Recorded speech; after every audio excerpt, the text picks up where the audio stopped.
Hello. Hello. It's working. Hello, everybody. How you doing? Oh, I'm slightly out of camera. What are we doing here? How you doing, everybody?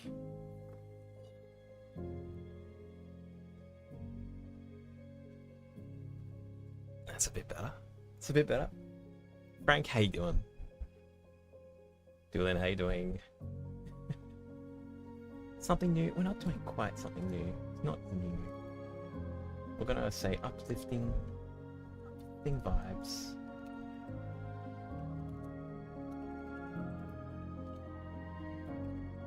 Bobas. Vibes. There we go. Okay, go on. The weather is a little bit better. I won't say it's great, but I don't think it's gonna get great. But it's coming into summer now, so well, we are in summer, so, and we still don't have an air conditioner. And I'm not sure when that'll come. It's been approved. It's coming, but the guy who's doing the installing, he's pretty busy. So I don't know. I don't know what's gonna happen. Frank, I'm doing all right. I'm surviving. Miller, how you doing? How you going? TBF DIS, I don't have any opinion on Thomas and Friends because I don't think I've really ever watched it, to be honest. Or I don't know what Soda sings together. Soda, no idea. I'm sure they're great. Anyone who works on these shows, because they're the biggest shows, you know, I'm sure they're fantastic. I'm sure they're doing a great job. How am I doing today? I'm doing alright. I had a weekend away down in Sydney. I went to Sydney and I went to the Australian Guild of Screen Composers had a scoring summit. So a bunch of Aussie composers getting together to essentially talk about stuff. So that was fun. That was really good. Met a lot of cool people. I met Geoff Bush, who is the composer for Bluey. I'm sure you guys know of Bluey, right?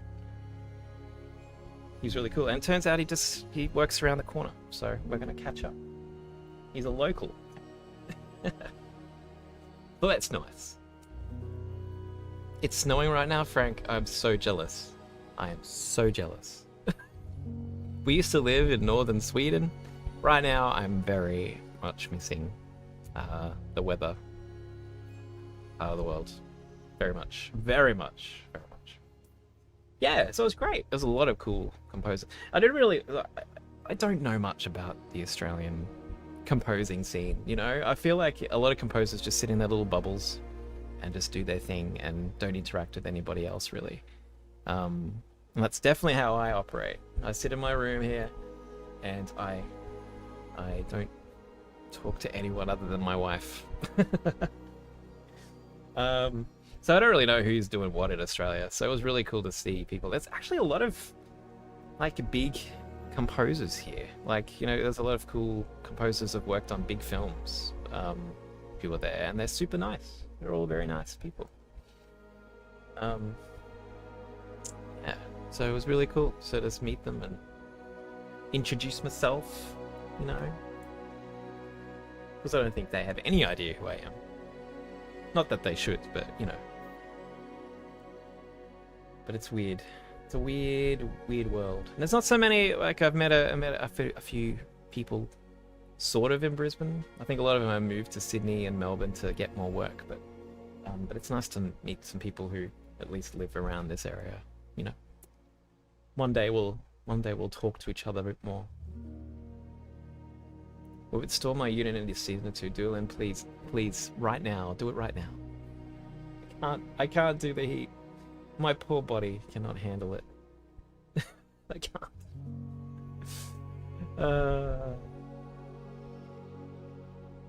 Could be wrong but hasn't your work been featured in certain bigger films? I mean, possibly. It's been featured in a lot of films. But I don't know about big films. I don't know. It's been everywhere. I actually really don't know where my music has reached, you know, to be honest. A lot of it doesn't get to me. I don't hear about it. Really. Unless it comes in I might get a random line on a royalty payment from my royalty collection agency, and that's when I sort of learned about these things. But been on my plays for a couple of years. Awesome, Aspirin. People say I have a quirky taste in music because you listen to all the music like mine. I wonder what I listen to. Where do I get inspiration? I don't actually, at the moment, I'm not really doing a lot of active listening, other than I go to a lot of concerts. So I go to a lot of like classical concerts, like hearing people play, you know, the orchestra, and a lot of chamber music performances, and like the Australian Chamber Orchestra and things like that. But I don't know. I need to get back into listening. When I do listen, it is a lot of like contemporary classical. So I don't know. It's sort of that vibe of Olafur Arnaldsson, that sort of stuff. The Johan Johansson, that vibe. That's a lot of what I listen to. But I'm all over the place as well. Like I love a bit of metal.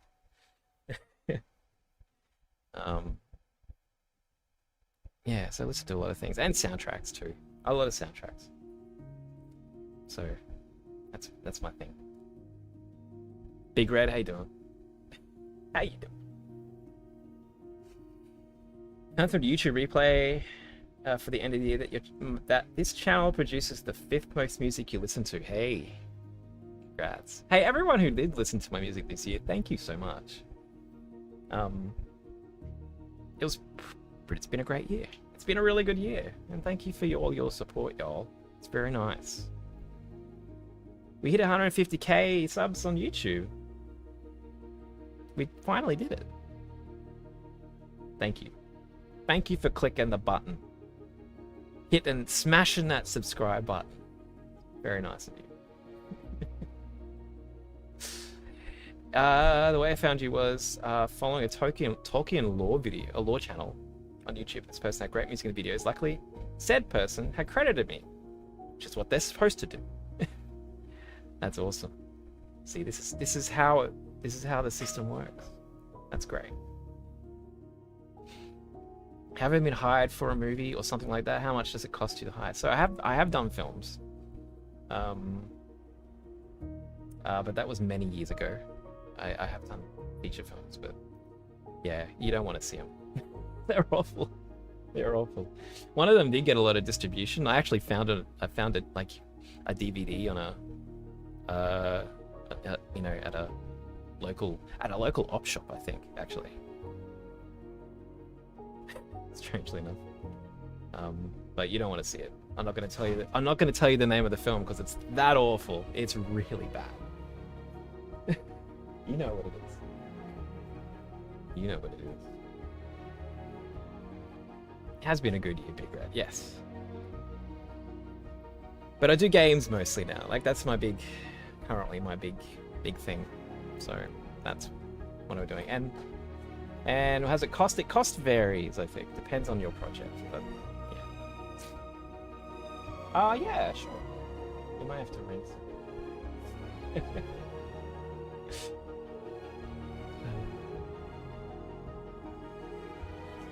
That's awesome, Big Red. Very good.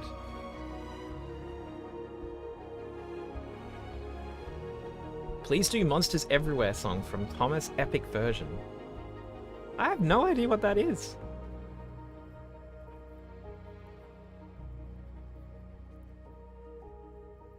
No idea. I made Pig Step. Well, I didn't make it. I did a cover of it. Like a remix, I guess. Yeah. Which a lot of people like.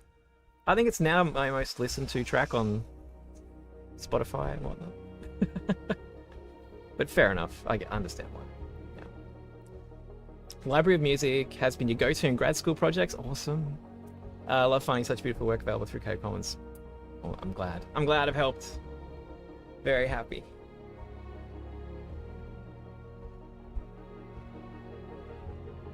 It's alright, Big Red. I trust you, buddy. Don't worry. I'm not coming after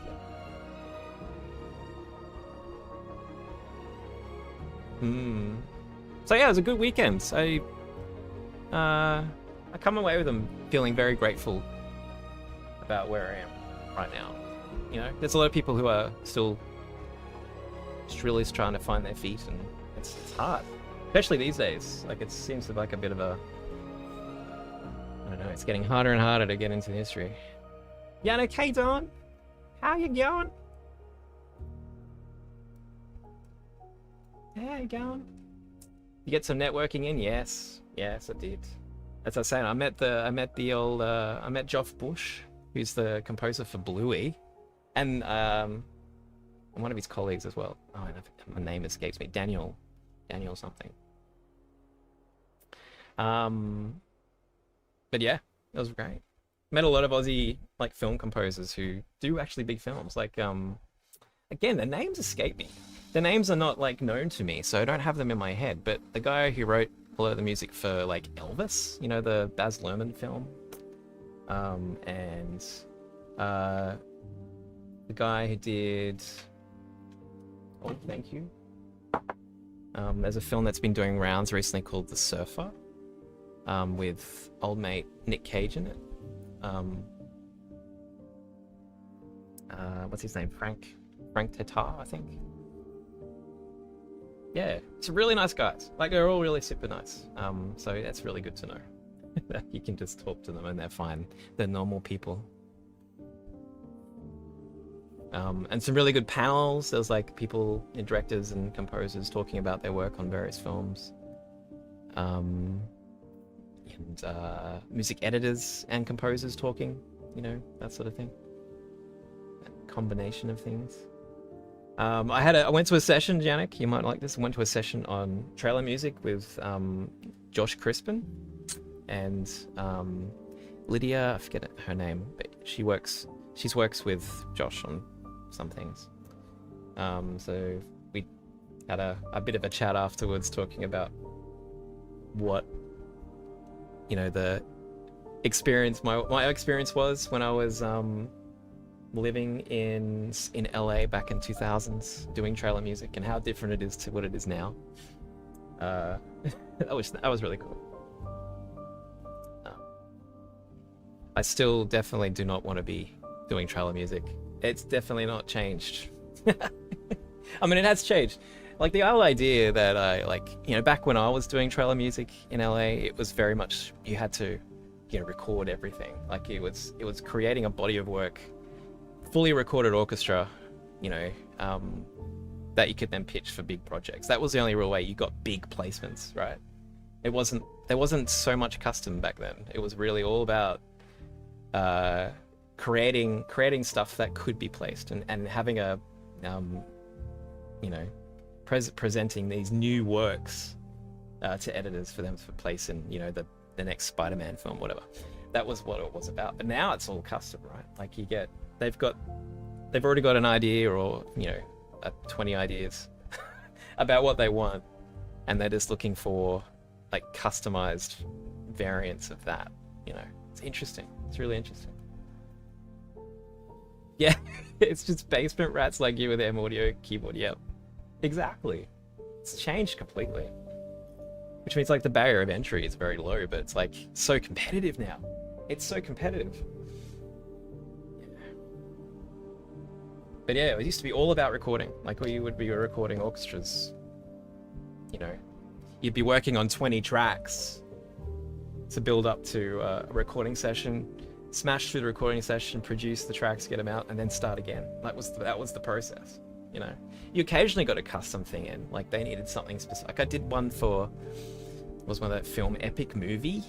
You know, it was one of those joke films, those satire sort of ones where they were sort of making fun of, you know, epic movies. And there was the opening sequence to that trailer needed something special that was kind of ripping off Lord of the Rings, I think. There was a sequence, like a track that they had as a reference, and they needed something custom. And like things like that come across your desk sometimes, but Yeah, like Scary Movie, exactly. Same guys, I think, same producers, things. It didn't do as well. But not my problem, they paid.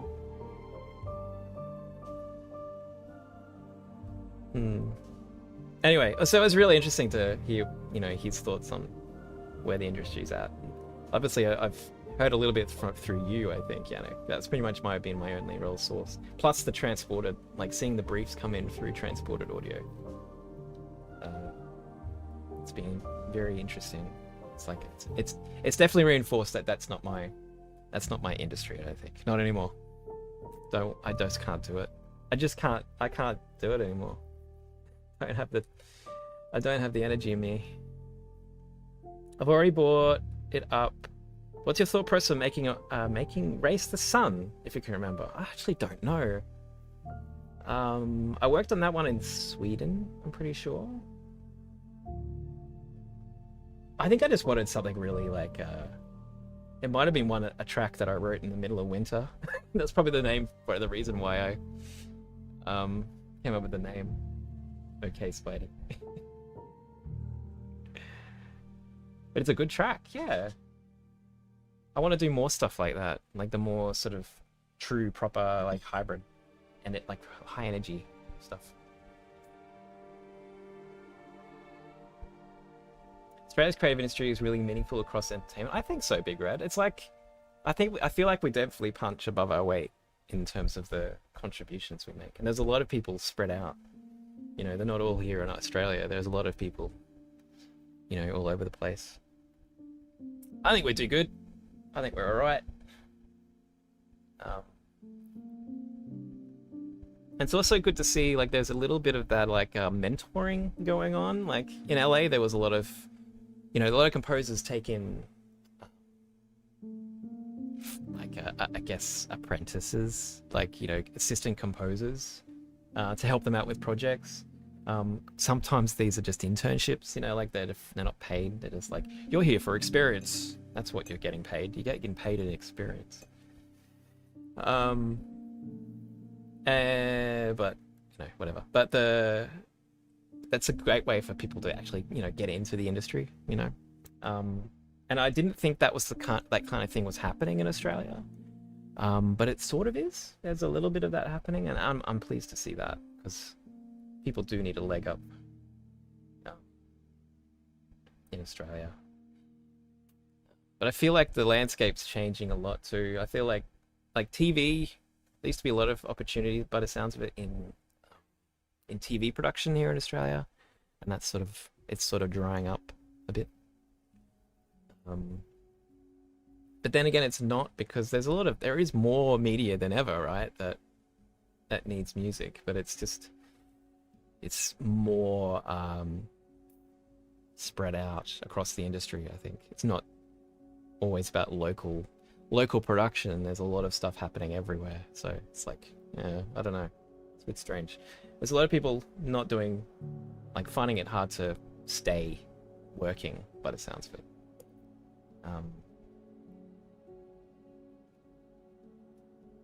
But the things I come away with, like, I realize how lucky I am that I have things like the library, like, and this body of music that's out on the internet. Because this is actually, like, if I did nothing else other than the library music, I would have a very happy career. Like, I make a good income, like, I'm able to do this full time purely on the library alone, and that's bonkers to me. That is bonkers. And so I find myself, I'm so grateful for you guys for listening to my music and using it, and for listening on Spotify and supporting me on Patreon, because I have this ability to not scrounge for every project that I need to keep the lights on, like, I'm so grateful for you guys. Really am. I need to give you all a big hug. Like, next time I see you guys in real life, I'm gonna hug you. All right? Be ready for that. What do I think of Netflix buying Warner Brothers? I just don't know. I didn't actually realize that Netflix would have had the cash for that. I thought they were in a worse spot than that, but there you go. I don't know. I don't know how to feel about it. It's weird as well because Australia just got HBO. So I don't know how what's gonna happen there. Everything's just gonna get swallowed up into the Netflix app. The community is starving for the mining song this Friday, Pulsar. This Friday. Coming. We do need those children in the mines. We do. More consolidation, yeah. More and like the industry's shrinking and shrinking. It's a bit scary because you think of Warner Brothers being this very like old school media production, right? Like they're they were around early on in the world of filmmaking, you know. To think that Netflix is the one that now has sort of swallowed them up. It's kind of scary. I don't know. SM Cookie, thank you for the follow. You have a question, lay it on me, Cookie. Lay it on me. They're also a video game giant too, yeah. Yeah, they do make a lot of games. So, but I'm curious. Yeah, that's it, because there was a bit of splitting up happening, right? So not everything that was Warner Brothers is going to Netflix, right? Some of that got split off. Like, say, where's Warner Music in all of this? Is that the same company? Are the AVO songs ever going to be on Spotify? Yes, they will be. So currently I'm working on the AVM album, like the season 4. I got someone working on the artwork as we speak. So that's coming out very soon. I really want to wait till the end of the story arc for AV8 before I put the album out. So there's probably 1 or 2 more episodes left. So it'll probably be early next year, I think, at Cookie. But between now and then, I'll get out the AVM album, and I want to put out an album just for some of the miscellaneous stuff that we've done with Alan. So like the animation versus maths and physics and addiction as well. So little album for them. So it is coming. Thank you for your patience. It's one of these things where I probably should have been putting out singles for each of the episodes and then making a compilation album later. But it's at this point now where like putting them out now as singles is just going to be pointless. So I just want to wait till the end, I think. So nearly there. Just need those poor animators to work harder.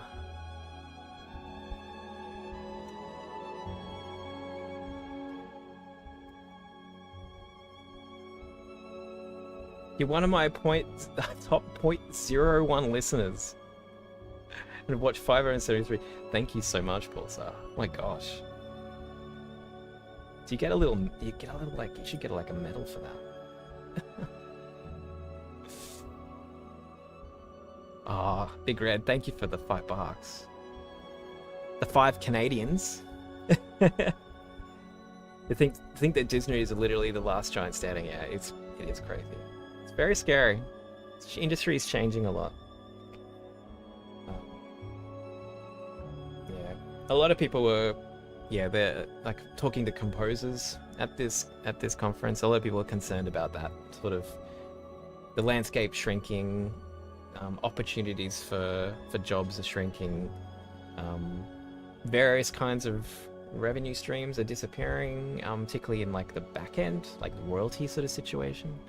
And so there's a lot of like really bad deals being made in terms of how music's used, and those contract sessions talking about is how you should defend your rights to certain royalty streams, because a lot of people are trying to snap everything, particularly like streamers, like people who are trying to put things onto streaming platforms like Netflix and things like that.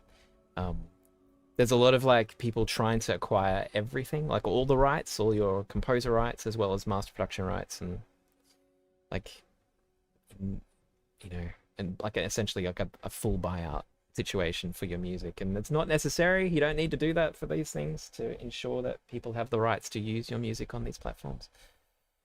It's like being really careful about what you give away, because once they're gone, they're gone.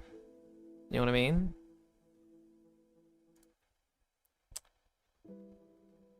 And it makes me go, so I'm working with someone on the contract for a project that I got coming up next year. I was really a bit scared about all the things he's been pushing for. He's been really defending a lot of things in that contract for me. I was like, oh, maybe this is too much. I don't want to put them out, put the the client out or anything. But it's looking at these contract sessions at the conference, and it's like, yes, this is actually exactly what he should be doing. We should be standing ground on all these things. Yeah, you're sick. I'm sorry, Pulsar. It sucks to be sick. You know what I mean?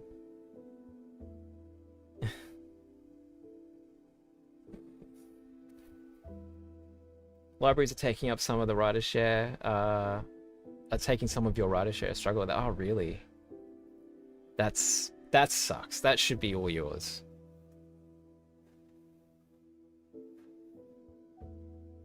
Really should be.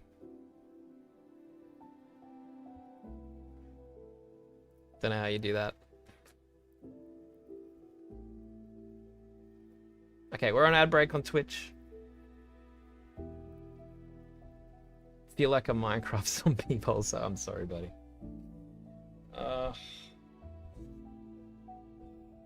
Not a great way to end the year, being sick. That's not good.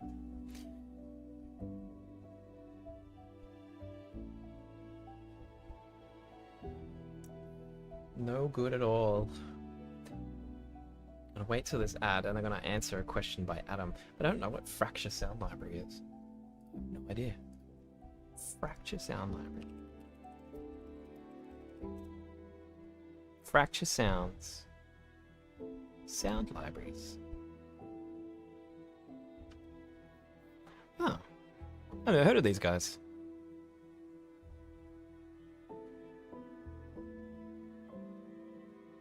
Rokusai, how you going, buddy?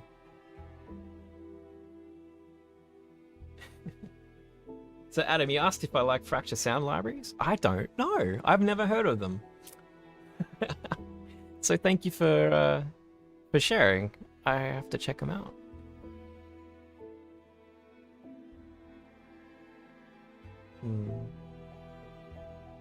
Interesting. You might like the pianos? Oh yeah, okay. Cool, cool. They seem fairly affordable too.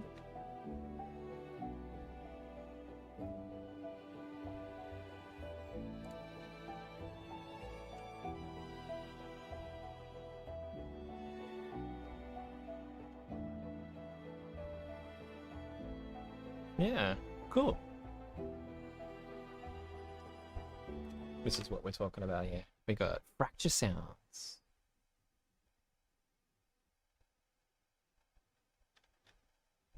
The Woodchester piano, okay. Belted upright, very good. Very good. Okay, I'll have to check them out. Thank you. Thanks for the tip, Ab.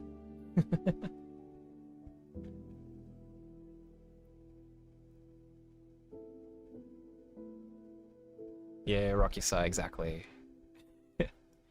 Takes a few people to spoil it for everybody. Everyone's also worried about AI at this conference that I went to. Everyone's just really fretting, particularly those who are in production music, and I don't know what to say to them, I guess.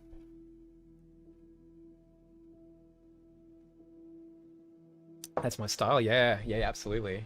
I think there's gonna be some gold in there. I'll throw some money at them. All right, today we're gonna work on a track. How about that? You want to work on some music? I'll turn Spotify off.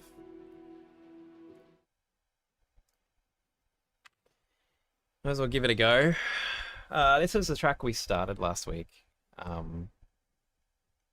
but I ended up So what you probably heard at the end of the stream, I ended up taking it in a little bit of a different direction. So it's a little bit different what you probably heard, but it's the bones of it's still the same. So you know, but I'm sure you don't remember it that well. It's been a week. I don't really remember it that well. So yeah, I would say push the AI folks into making tools to help compose instead of taking composer out of the loop. It's not gonna happen though, Roxy. It's not gonna happen. There's less money in that. Not that they're making any money right now, but nor do I think they ever will. Hence, probably a bubble's about to pop. But you know, so there goes all my superannuation. It's pretty cool. Am I scared of AI? I don't know how to think about AI, to be honest. Like, I'm, I don't really want it. I'm not scared of it per se. Um, I think some of the work that I'll do will be replaced because I don't know. I don't do anything crazy. I don't think like a music AI will eventually be able to write every piece of music that I write that same style, which is a bit of a worry. Well, all I can hope is that people actually care that there's a person behind it, you know? And that's why I try to do these things where I'm actually showing them a real person. I'm a real boy writing real notes into a computer. The computer is helping me, yes, but there's no, yeah, it's like human created music. I hope that's important to some people at least.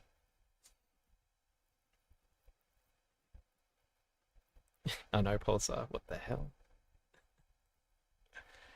You guys afraid of AI? Like, I just don't know how deep the rabbit hole goes, you know? Where are we going to end up? All right, I think this will work. Let me just see.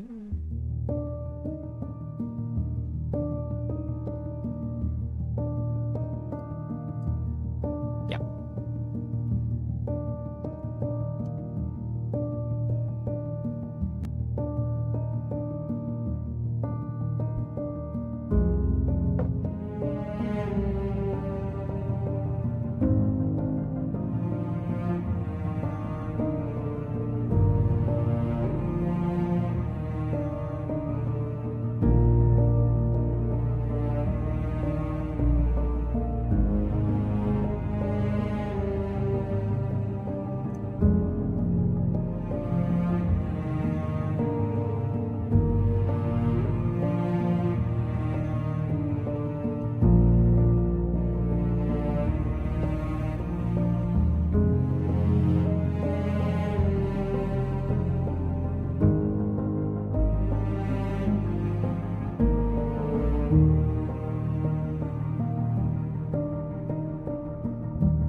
Pretty much all we got.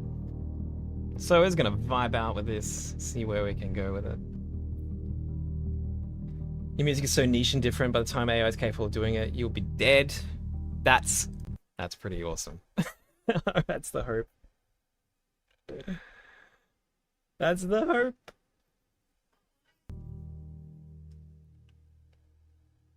True, Pulsar. I also thought about Roblox. I think my music is somehow migrated onto Roblox in a sort of slightly illegal way, because I haven't put it there. I have not put it there. But Roblox is kind of like it's kind of like a thing at the moment, right? It's a thing. It's a thing that kids do. What do I feel like? Maybe the cello, solo cello. Sounds good, Brent. Thank you. You like the lower tone phrasing? Yeah. This is very nice. I want Vista 2, folks. When is Vista 2 coming out? I want it now. So I want to put a solo cello over the top of the cello, and maybe put a violin over the top of the strings as well, just to add a little bit of like a mix in a bit of closeness. Or sort of.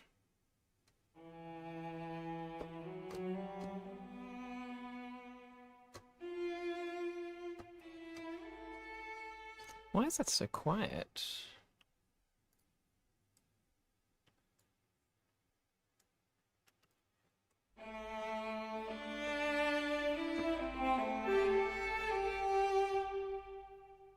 Oh, the Eric Whitacre choir? Yeah. I use it on a lot of things, man. So nice. It's very, very good. I love the legato sopranos. Just magical. Very magical. Roblox is the future of gambling, yes. Gambling or gaming? I don't know. It's all the same. Gambling is gaming now.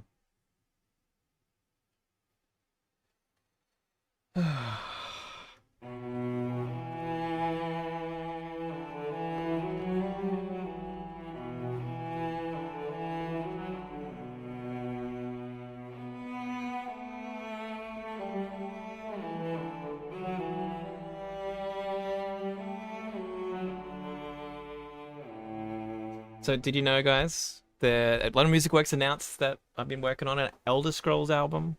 It's coming out next year, so you can guys will be able to hear my reproductions of all of Jeremy Soul's music. It's coming out next year. Sounds pretty good. They've gone and recorded a whole bunch of like hardanger fiddle, because I have a lot of I sort of took a more folksy kind of vibe to it. And there's like a hardanger fiddle and a lot of cello, a lot of solo cello. It sounds really good. Really happy with it. See you, Big Red. Have a great night. Have a great one, man. I think Jasper is recording additions to the Vista 2 ensemble thing first. Oh, okay. All right. Very good. I want to quickly mention regarding AI. I've already lost jobs due to the use of AI. Oh, Seance, man. Already lost jobs due to the use of AI, among the things. I compose music for audiobooks and radio plays. And just so you go, all your music swore they would never use AI for ethical, moral, whatever reasons, and surprise, surprise, they're not doing it. Oh, Seance. See? Okay. That's a very good example then. I'm so sorry, mate. That sucks. That really sucks. I feel like, yeah, this is probably the first time I've heard someone have a first-hand experience with someone losing work to AI. That sucks.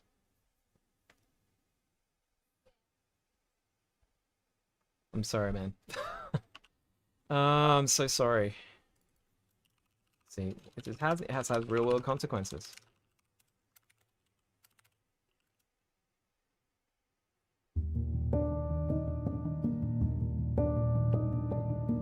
You're playing Geometry Dash on stream in the background. Very good.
it's the sad thing as well. A lot of people say they won't use it.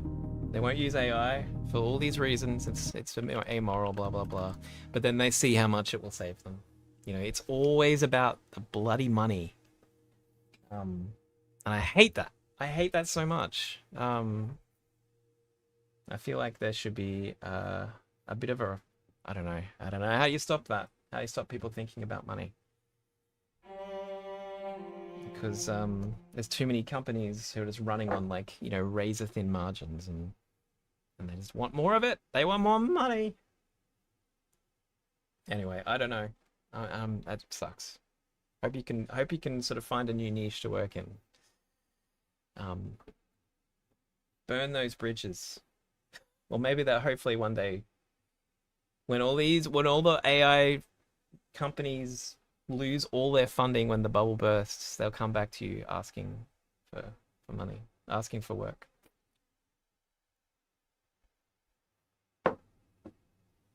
I hope so, Rocky. So I hope so. I really hope so. I'm doing a lot more game work now. I'm really hoping that that at least the work that I'm doing there is a little bit future proof. You know, like AI's, you know, particularly for long form work where you've got themes being reintroduced and like you're doing these kinds of things. I like to think that the work I'm doing is still relevant, but I don't know. Like maybe it will take literally no time before AI is doing all this. All it takes is them to refocus their attention on certain use cases, right? Like at the moment it's been really hard going, like big focus on like pop, you know, popular music, like singer-songwriter, you know, songs with vocals, that kind of thing. That's been a big focus for those big brands, Udio and Suno. Maybe all it would take is just a bit of a reshift in thinking about what other things they could do. Particularly now that they're hoovering up catalogs now, like they're essentially are being given a green light to use, like, you know, catalogs from Warner Brothers, Warner Music, and I think it was Universal, was it, that made a deal with Udio? It's like, I mean, that sucks. For a while there, I had real hopes that these companies would defend our honor. You know, would be that they'll stand against the Balrog that is AI and say, you know, this line, no father. But no, they just caved. They just made a deal.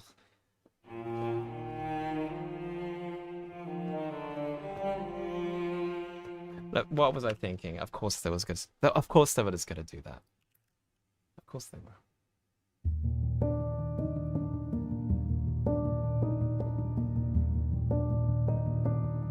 See you, Brendan. Sleep well, buddy.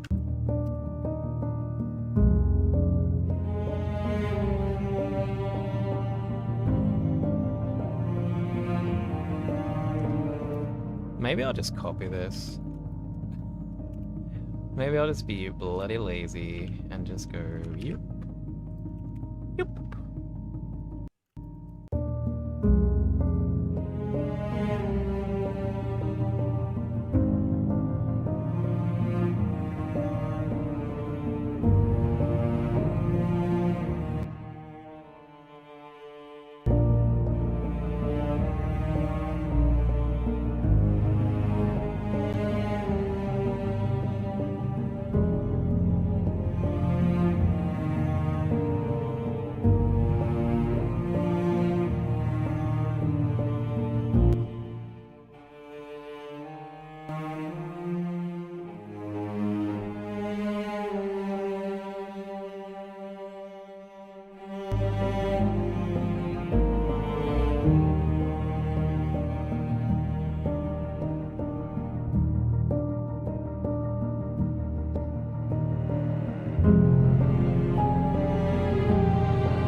It's going to kill the early development pipelines and a ton of creative industries. Yeah.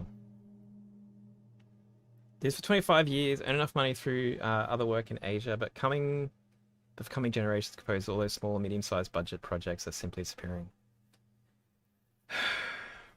Yeah. What do we do, guys? Like, literally, the things that are motivating and driving this change are a bunch of bloody rich pricks. Like, a handful of them.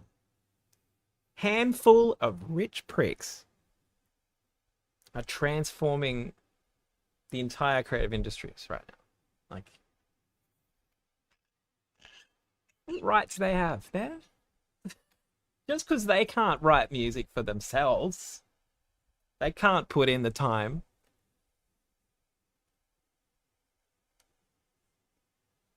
Yeah, revolution now. I don't know. I don't know what we do. It's all a problem of our own making. Like these are problems that we can solve tomorrow by just saying, nah, we're good. I want, as I said, I've said this before on stream. I like AI for many different uses. I like AI for research, for science research. AI is such an important tool for making, leaps in drug development, in cancer diagnosis. I have colleagues that I worked with when I was in science who were using AI to generate 3D structures of proteins that they would never be able to do otherwise. If they didn't have AI, it would take, thousands of hours of work to try and figure out how a two-dimensional amino acid chain turns into a functional 3D structure, and then to figure out from that structure what the sites of activity might be, the things that the proteins actually do when attached to. It would take them forever to do, but they could do that in like a week, like it's done. They can then move on. They make these big leaps in such a short amount of time. That's what we need AI for. That's what it's for. All right? That's what it's for. Not to write a piece of crap bit of production music that some editor goes, oh, that's good enough. And then, like, what are we doing? Not to make piece of crap cat videos for TikTok. Cat videos of a cat dancing on a porch playing the tuba. Like how is that good for humanity? Like, what are we doing? And the fact that it costs like how much water and how much energy to generate that stupid cat video.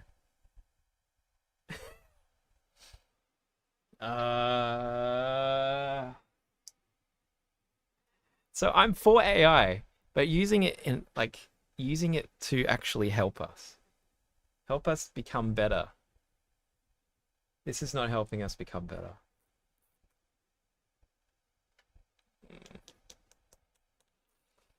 Anyway.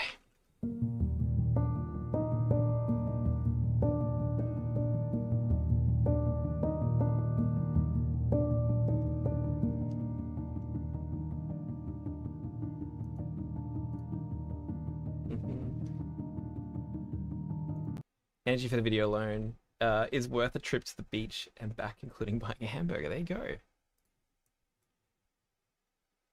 And all the energy that's probably wrapped up in generating that hamburger, including the whole production chain. Having a cow and slaughtering it and putting it in a truck and cooking it. What's going on, guys? What are we doing? At a time where we're not doing great on this planet. Things are not looking up, I can't say. We're going to be fine. We're going to be fine. We just need to, get through this. Need to get rid of these billionaires, man. Billionaires who think that they know better.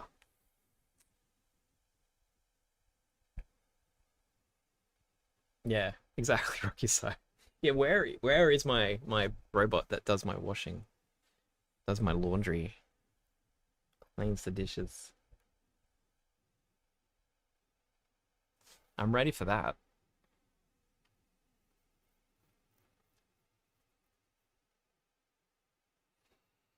Hmm. Like, what's like this? I'm thinking of like sci-fi futures that kind of have AI that sort of supports humanity. I think of like something like Star Trek.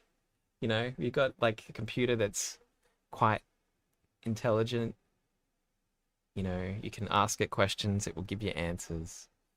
And it's trustworthy. That's one thing, big thing about it. It's actually trustworthy. You can believe what the computer tells you.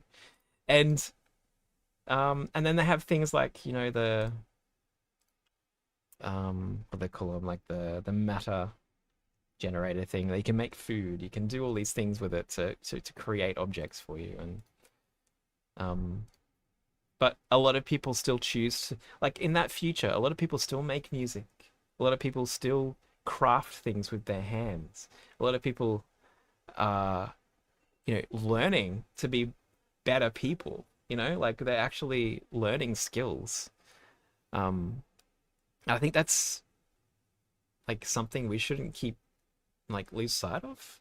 You know, we want to learn these things. We want to be like tactile and we want to explore ideas and you know, sometimes all we don't want to do is sit on the couch and consume media, sure, but we're not always like that. And we should be allowed to do that, man, and to actually, you know, find an audience for that. And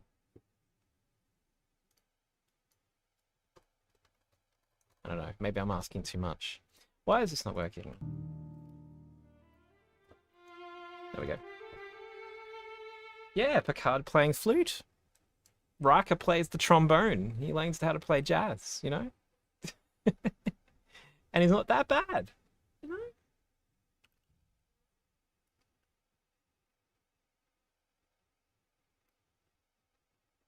Wow. That's crazy, Taro.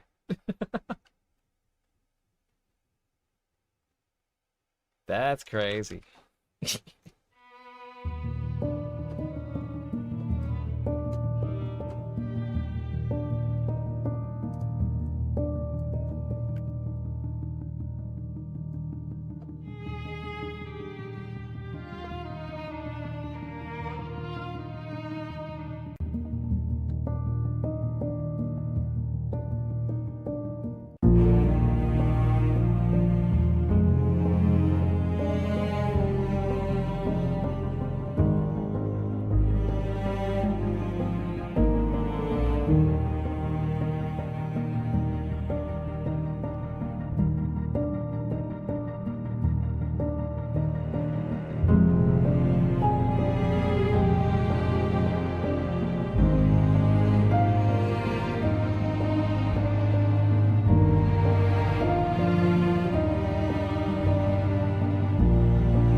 Pretty maniac, how you going?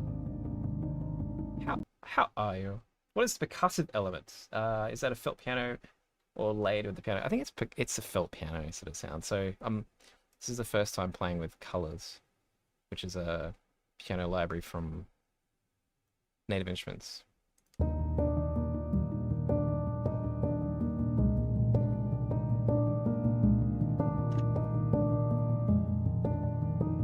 So one of the layers I think is this butter soft, which is supposed to be like this really close mic'd, you know, upright sort of thing. So yeah, it's great. It's very cool.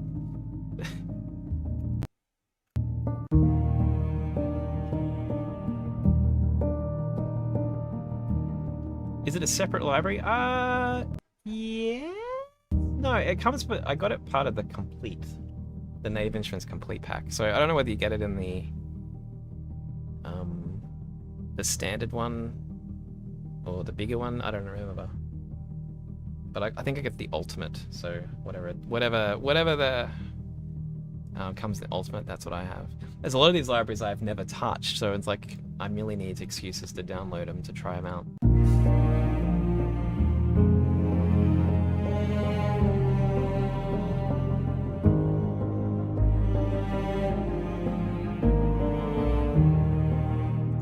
Oh yeah. But I mean, you can buy each of these things separately, I think. I don't know how much colors would be, but it's a good one. It's a really good one. Don't start nothing. Your music does something to you so relaxing. That's nice.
Okay.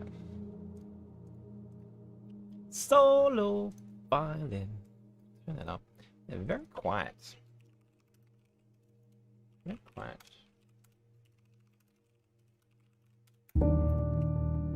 Saving.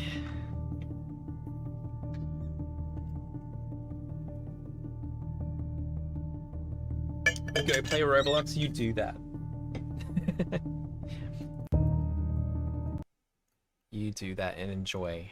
Because gaming's fun. You should all enjoy Roblox. Just don't listen to, I don't know. What's the controversy about Roblox? It's supposed to be like there's people in there predating on younger kids or something. I don't understand. I don't get what's going on. I don't get it.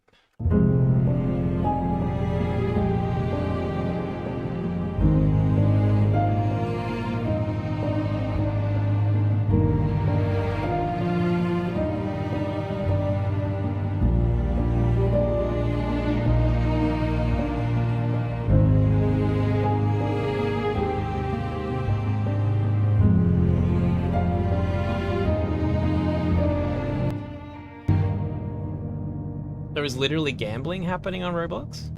Oh my god, I had no idea. So Red was not lying when he said gambling. That's interesting. It's a bit scary.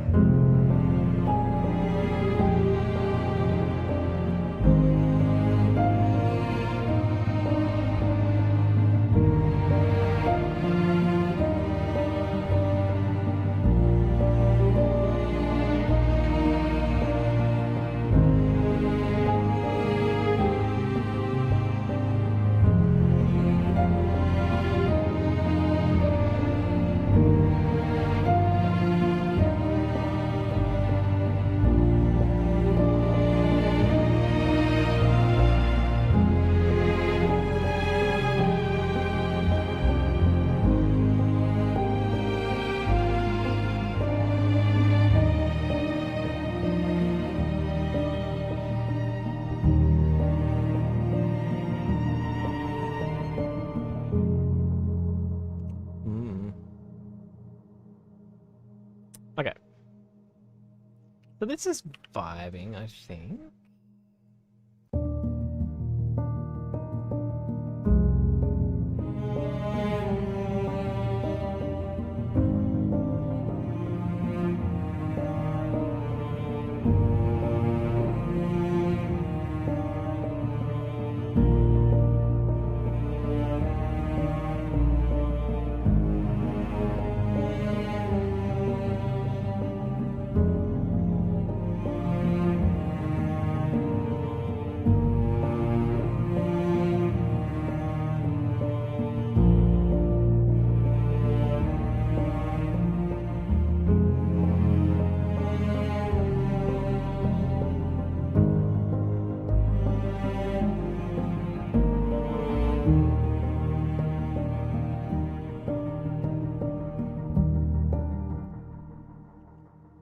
Vista. Yeah, Vista, and I've sort of layered them now with a bit of Pacific solo strings. So also performance samples. So just had a little bit that sort of, I don't know, bit of more closeness in that sort of mix as well. Close mic'd solos. I would love Vista 2.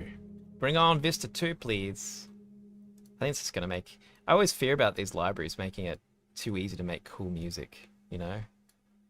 Vista 2 is gonna be like that, I reckon. Everyone's gonna have them, and everyone's gonna like be making awesome music, and I'm in trouble. I'm in big trouble. But hey, go on. Love the piece so far. Awesome. Thank you. Yeah, they do sound so good. I really feel like that Jasper sometimes sells things too cheaply. Particularly if you're in the system, the whole loyalty pricing for everything. Because I pretty much buy everything that he breaks and he makes. That he breaks. That he makes and he breaks. And it's like I feel like I would pay more for this. Please take my money. Make cool things and take my money. But it's good that he's, you know, it is good that he's helping. He's helping support loyalty in his fan base. It's not for purists, really. Okay. I really wish I could got that mug. I never really asked or tried to get it, but it looked... That would have been a good mug for the studio, I think. It really would have. What's this? This is Eon, I think, is it? Eon? Yeah.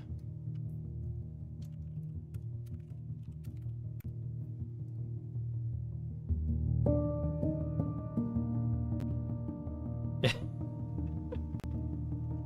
Sounds good, Seance. You didn't get it? Dang it.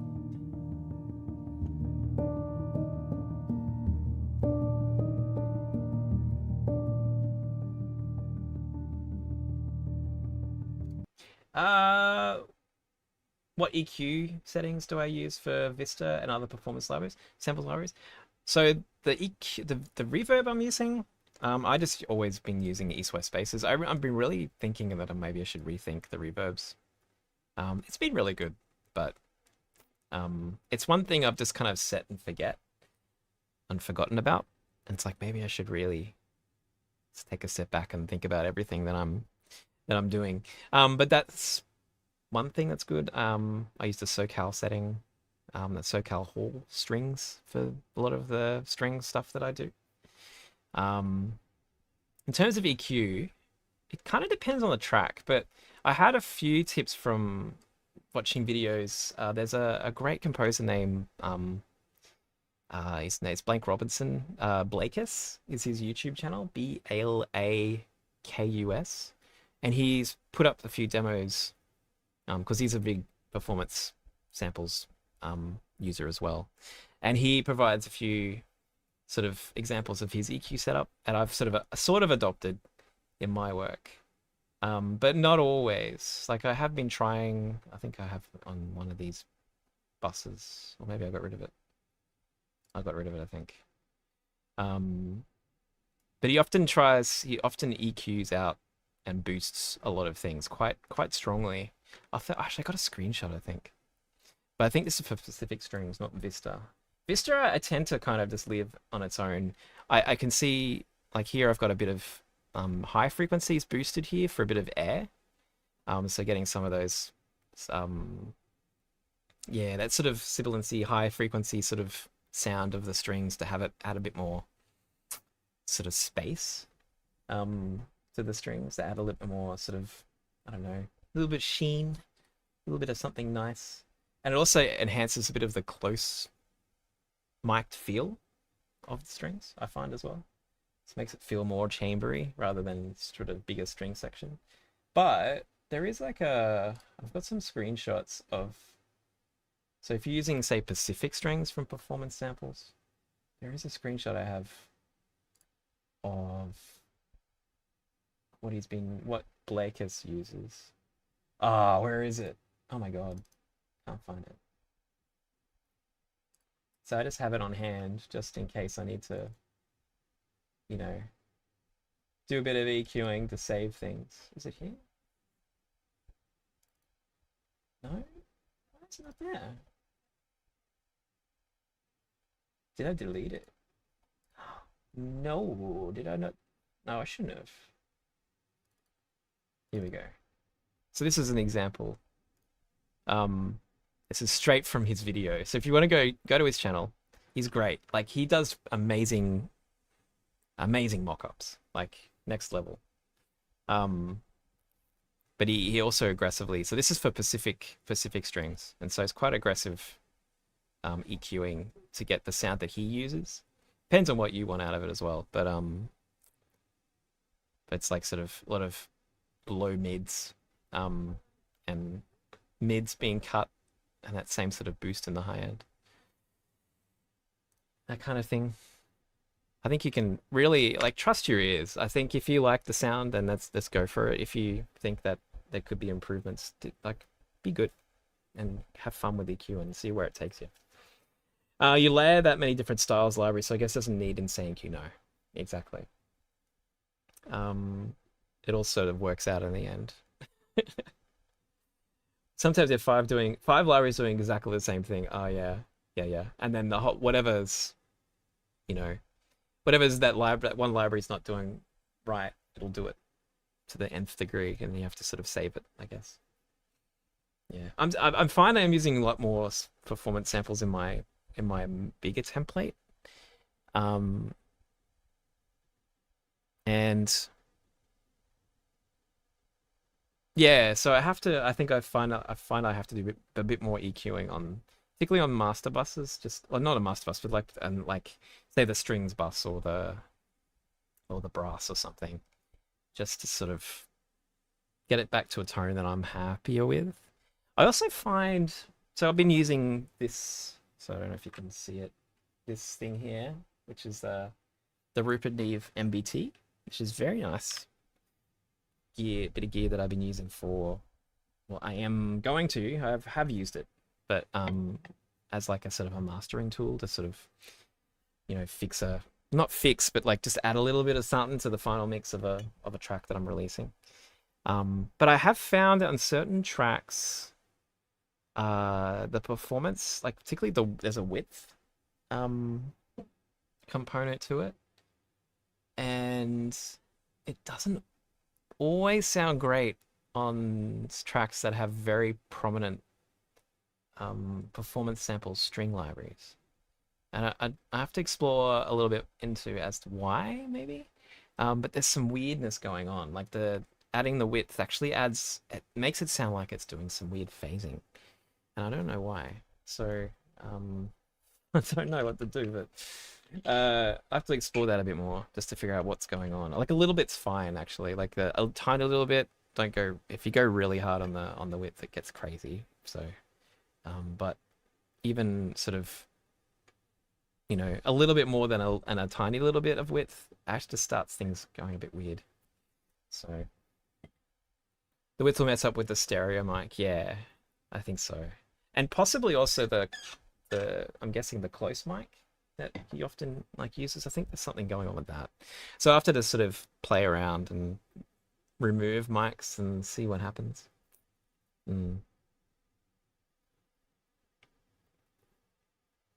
But I guess like to set stuff back, more room mics, less close, takes out a lot of low mids. Yeah, Kevin, right, correct.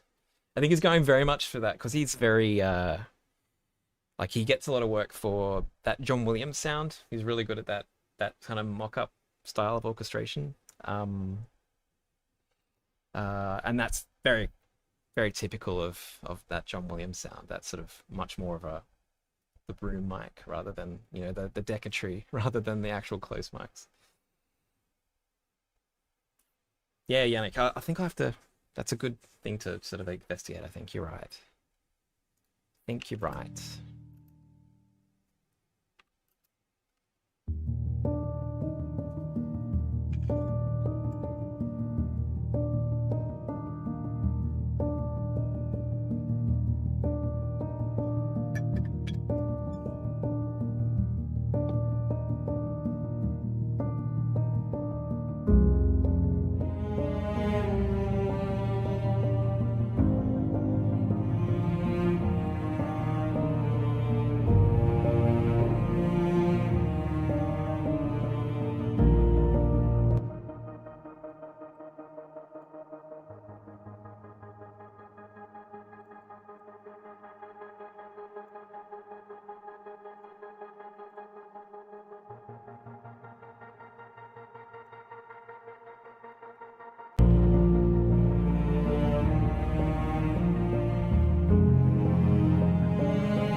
I did middle mouse. It's a little bit different to where we left it last week, though.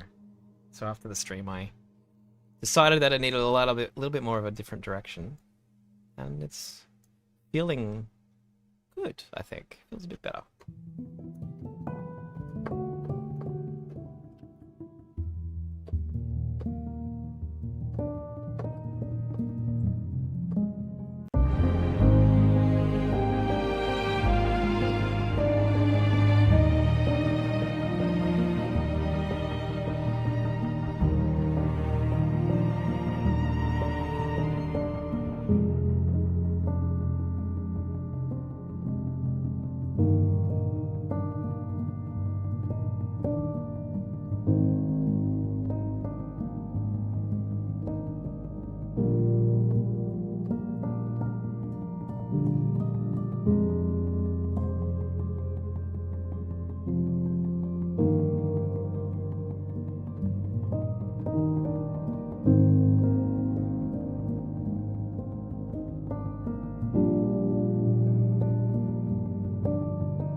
I need to figure out what I'm doing here.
I think that's kind of right. It just makes me think about the stuff we were working with 20 years ago. Yeah. Living in a golden age when it comes to amazing orchestral libraries, absolutely. Talking to a lot of orchestrators though, at this conference I went to on the weekend. It was down in Sydney, the Australian Guild of Screen Composers, and there's a big industry of orchestrators supporting composers to get their music recorded.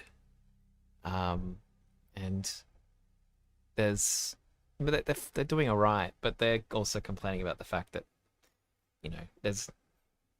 music is slowly getting recorded less and less because libraries are so good now. There's so much they can do. So there's always the other side to it, right? But yeah, it makes me go, oh, maybe I should try and do more recordings. I mean, I definitely can, I could probably budget for, getting some solos recorded remotely here and there, you know what I mean? Just how to do it. But I remember, using 20 years ago. What was I using 20 years ago? Yeah, I mean, it was the Edirol. I was using the Edirol back then. Edirol Orchestral Soft Synth.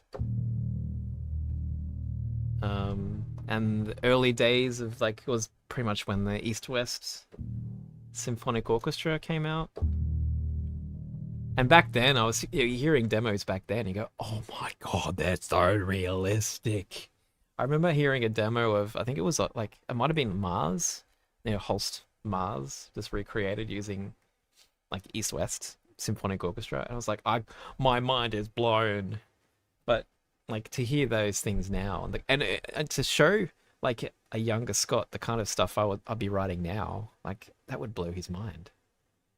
To think that it was all done with MIDI. Stereo System, how you going? Good to see you. Welcome on in. Sounded good. Oh, thank you all. What kind of headphones am I using? I'm using Bayer Dynamics DT 1990s, I think.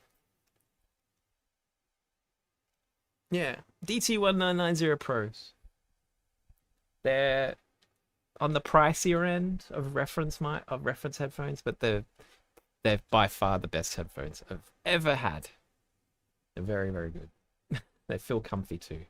I can actually wear them for longer than an hour and I don't get a headache, which is very rare, actually. It's been a long time.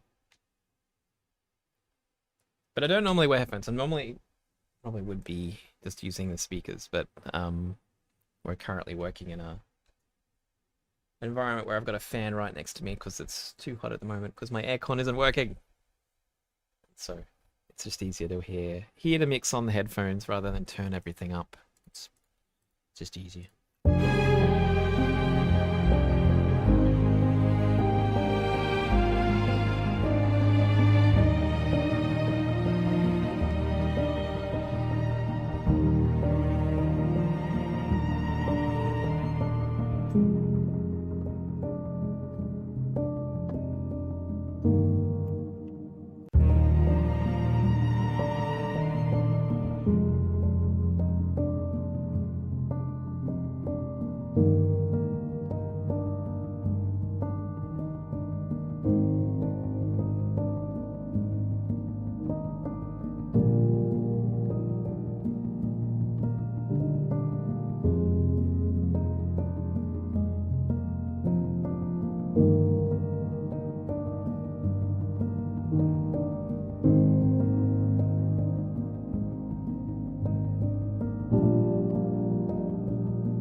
Right, like a build up into this sort of back end section, I guess. We'll see. BD squad represents. Yeah, they're good. They're really good. Very happy with them, actually. Let's put that down.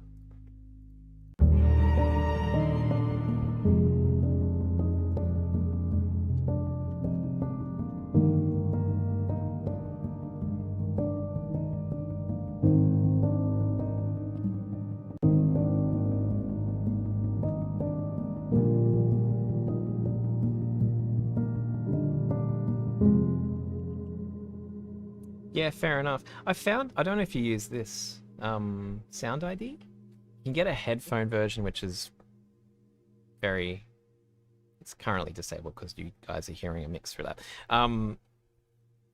It's a bit more inexpensive. And essentially you just plug in your headphone model and it corrects for things. So obviously you can see that yes, they are bright because it's correcting quite a lot for that high-end stuff. So essentially, it corrects and puts an EQ curve on it and flattens the response, and it's really good. Like I found it to be a good way of yeah, ensuring that what I'm hearing is actually a bit more closer to what it should be. So that's Sound ID from SonarWorks. Definitely recommend it. I've also got a setup where you can buy like a mic and it does this sort of calibration for your room. So that's what I've got in here as well for my speakers, this speaker setup. And it's very good as well. You can see it does a lot of correcting. Particularly here where I definitely noticed there was a room mode happening So it pretty much gets rid of all that crap, which is perfect. Very, very good. And yeah, highly recommend it. Just flat with more flat, very nice.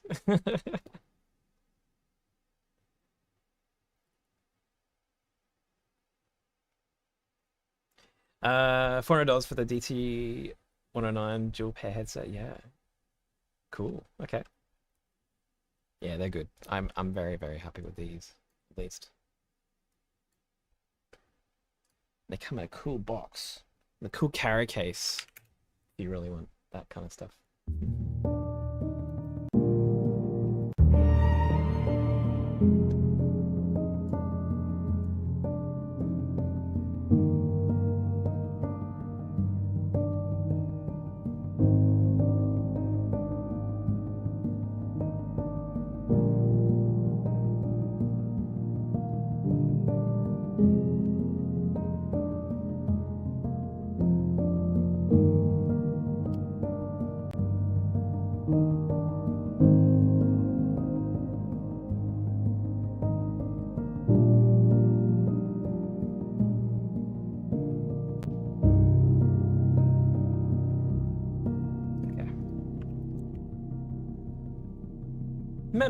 Mellow Cuddlekins, how you doing? How you doing?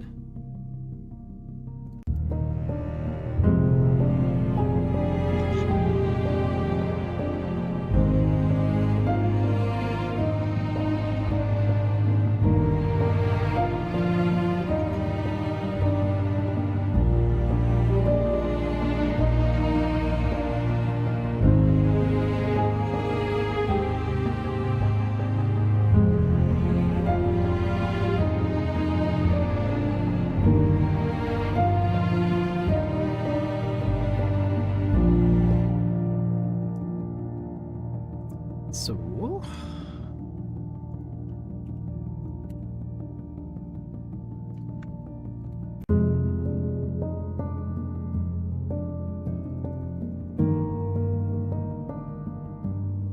okay.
Oh, thank you, Mello. I don't know which one. So it's the Elder Scrolls one or the AVM? I've got a couple coming out, but yeah, it's so good to actually be pushing out some stuff into the world. Very excited.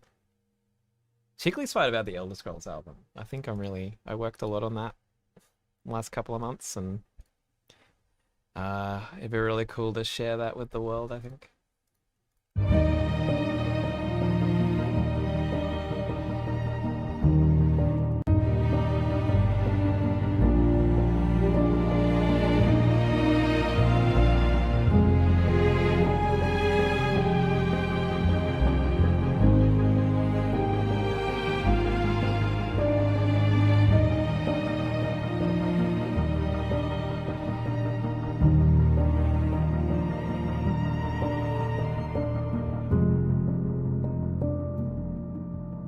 Yeah, fair enough, Rocky. So I think probably the best time to get into Sound ID is when you've got a new setup. So I bought it when I came back to Australia, and I had to buy a whole bunch of new gear. Um, and I mean, I actually shipped. So I bought my Adams. I bought a pair of Adam A7s when I was in Sweden. But it wasn't. I hadn't been using them for very long, so I still hadn't really quite adjusted to it. I think if you've been using a setup for a while, I think you get used to how that sounds, and so it's hard to like, put this sound ID thing on and just like, um, yeah, and because it does change every mix that you do. It sort of takes time to adjust. But I hadn't been using these atoms for very long. Before that, I was using Mackeys, and so it was a very different sound, um, and so I guess I was still pretty fresh when I brought them back to Australia, and so I was like, well, let's just do this whole sound eye thing, see how it goes, and it's good because now I've adjusted to it. You know what I mean? Elder Scrolls, oh yeah, it's nice. No, that's good. Yeah, I'm really looking forward to it. It's been a lot. There's some cool stuff on it. It's like so I put it like it's very sort of it's got a very folksy kind of sort of spin on it. And the guys at London Music Works, they recorded a whole bunch of stuff, including Hardanger fiddle. There's a lot of cool like um sort of Norwegian violin essentially. Kind of the kind of violin you hear on like the Lord of the Rings soundtrack when you hear like the theme for the Rohirrim, the riders of the Rohirrim, the horse people. Um, yeah, that's the violin. That's the Hardanger violin, and so there's lots of Hardanger, which is very cool. It's great when you actually hear like because they have their own way of performing it as well. There's particularly the player that Rick chose, who's the producer for the album, and yeah, it's really very pretty. It's very pretty. It adds so much. So very soon. I think they're slated for early February, I think is the release. So looking forward to it.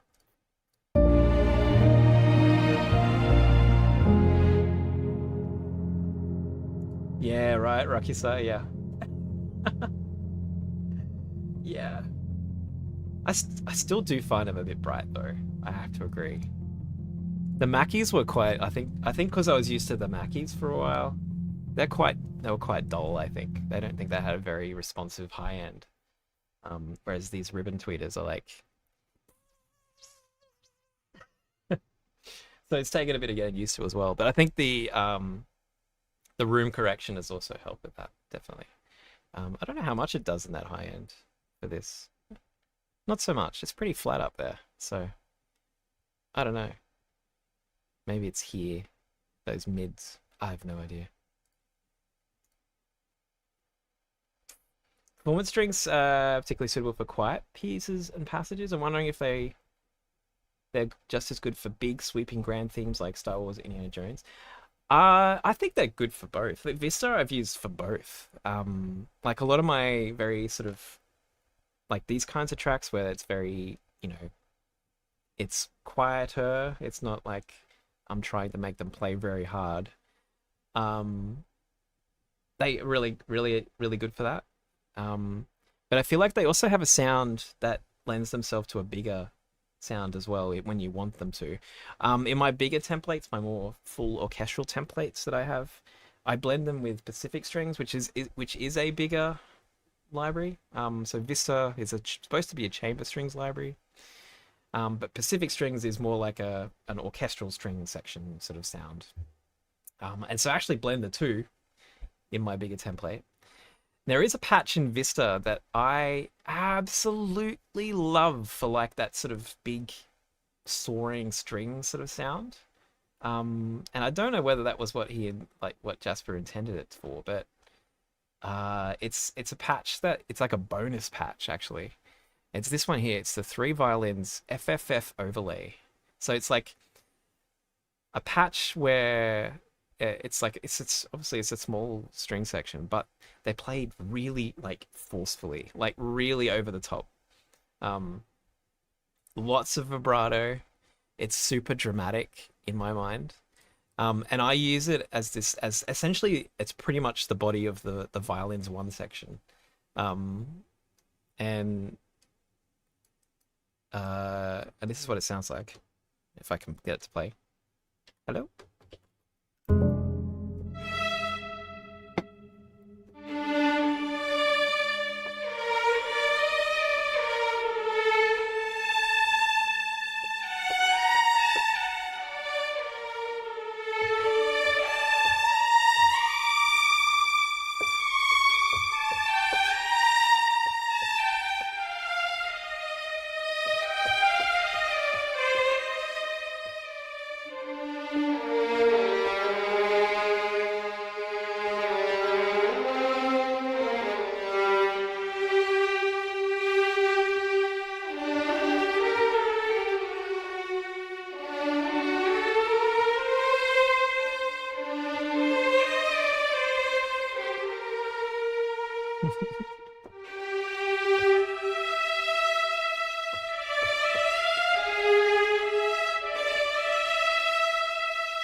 I don't know how this goes.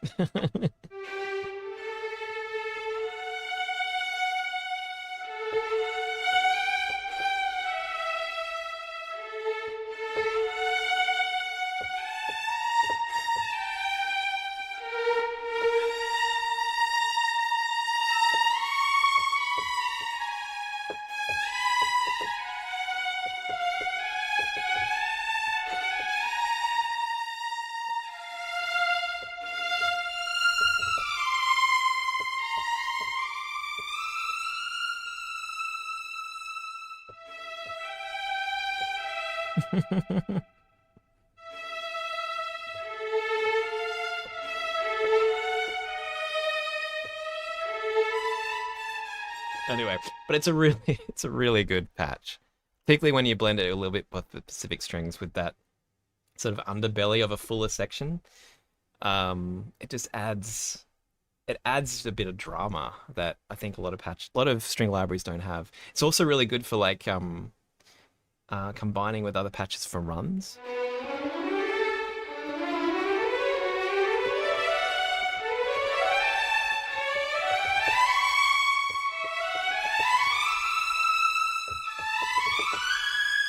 So it's really a versatile patch in my mind. The fact that that's a bonus patch, like it's actually one of the biggest like sellers for me for the Vista strings. It's very, very good. Nadia, how you doing? I am doing good. I hope you're doing good.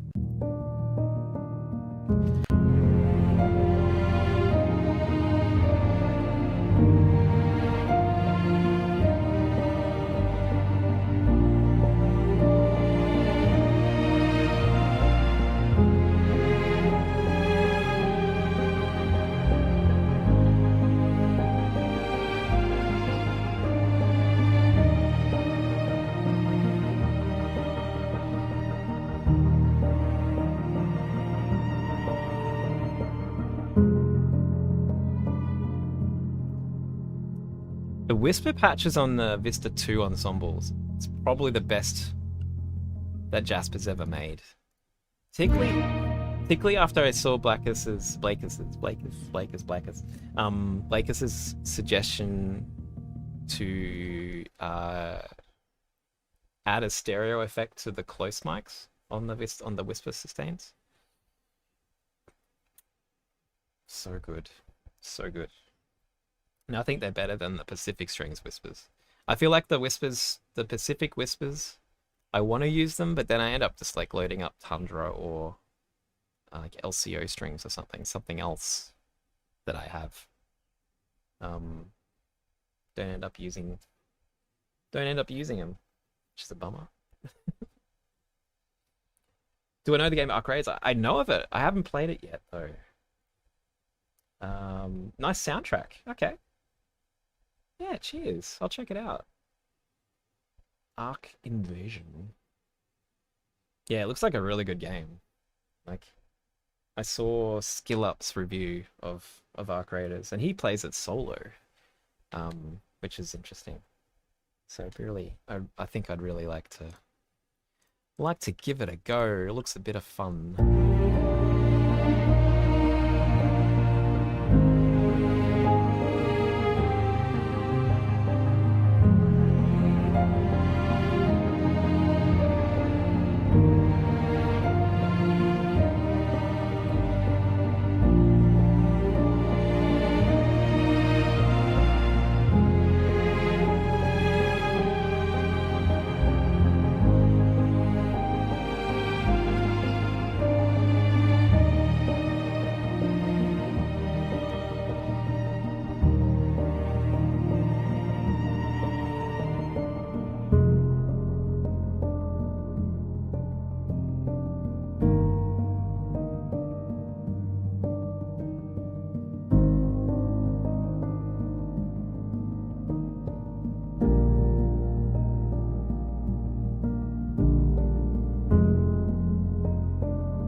And then we go to the back end. Big epic drop. But not really.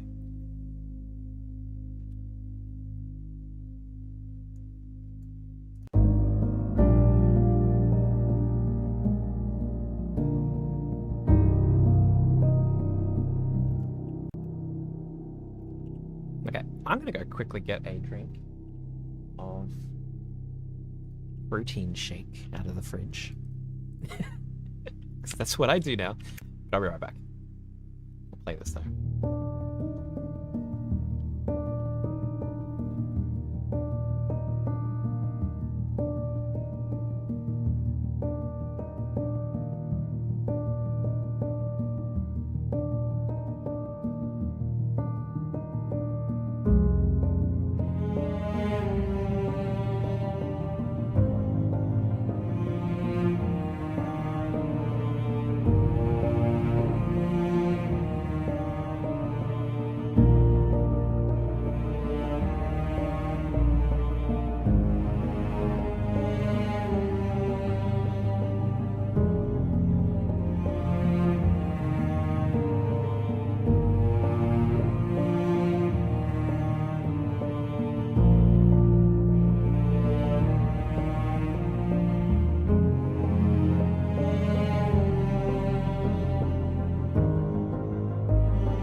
Tech Dead, thank you for the follow. How you doing?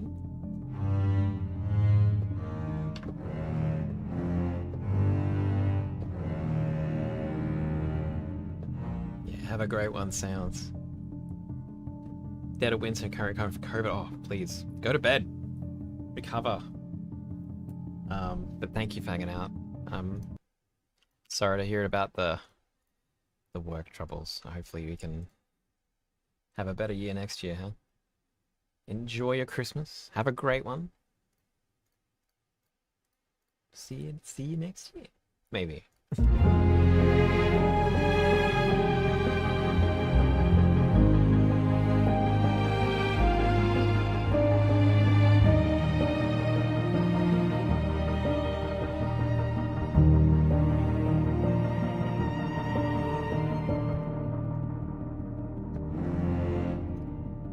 You just heard about my channel. Well, welcome in. How you doing? Looks like you're a Twitch streamer too, Twitch DJ. I can see you with your little badge you got there. Very good.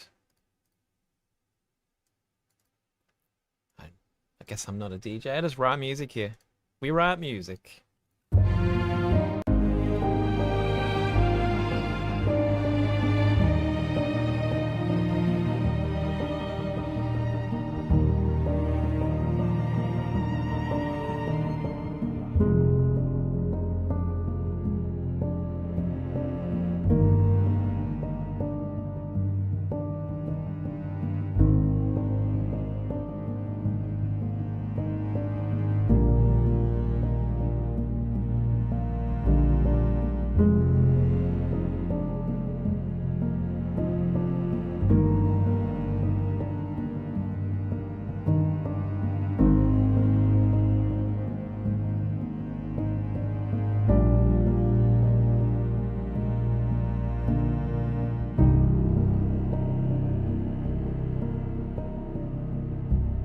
surprise sounds.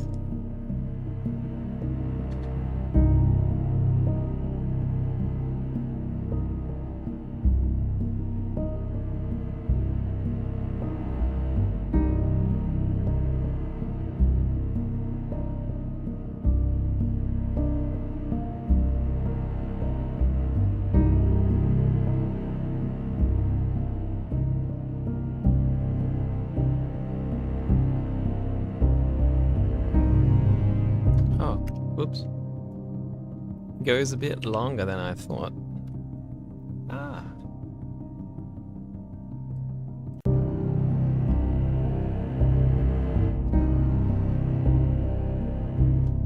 Actually.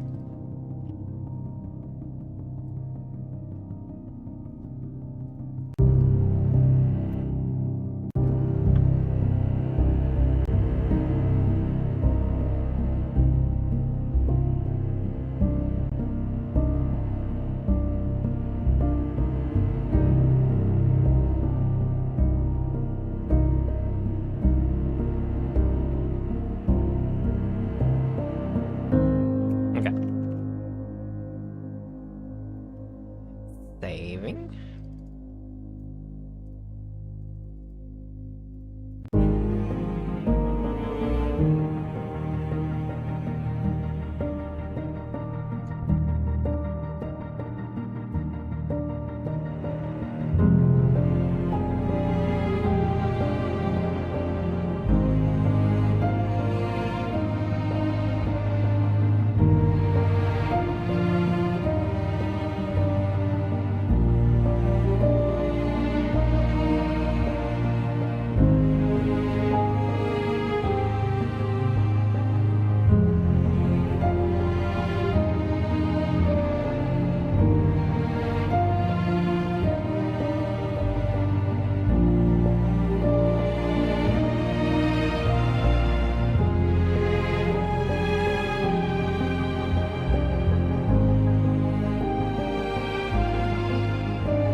Whereabouts? Up here. Playing up here somewhere.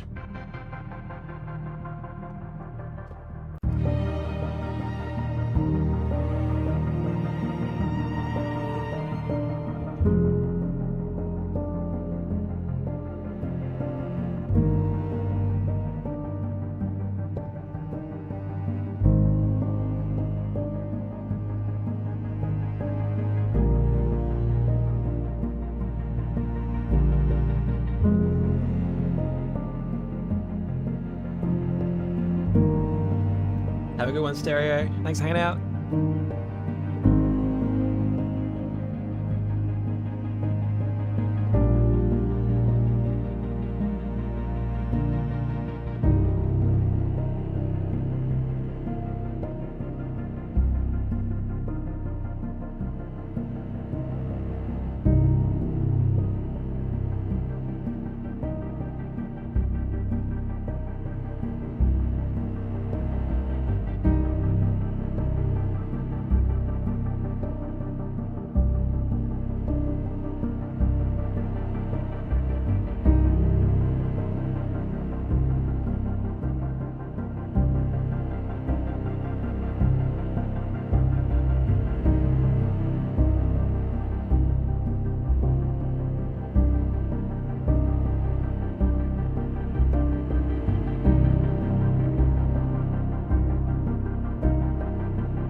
Okay.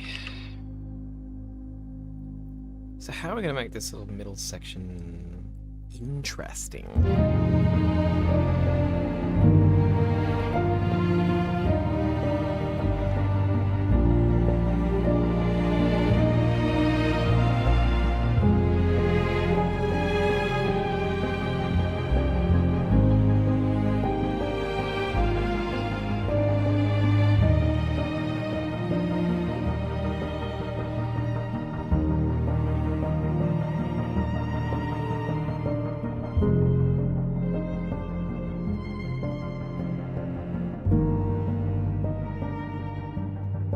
Baby Lords, how you going? How you been?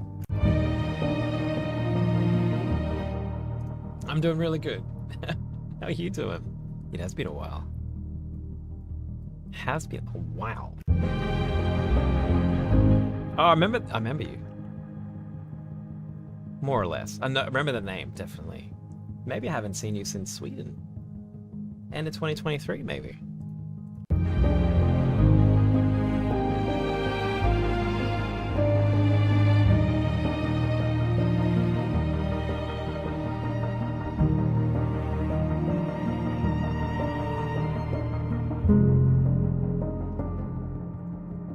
It's not like I haven't streamed a lot since coming back. I haven't streamed to the same extent that I was doing in Sweden. Just head is all over the place and busy, and yeah, it just hasn't happened.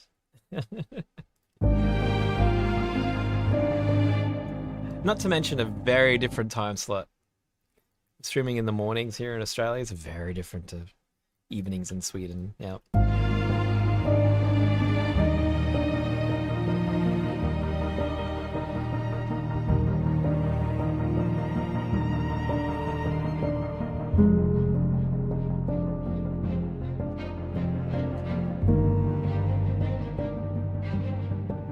Enderblade, hello.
Stopped making music for 2 years. Wow.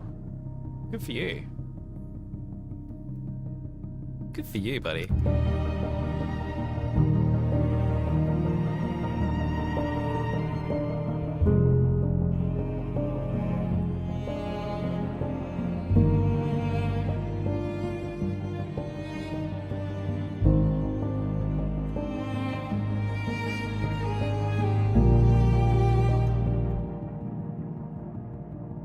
That's good.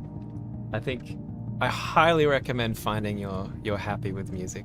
It's not fun doing it just to pay bills, you know? You have to have some reason for wanting to do it other than paying money, get paid.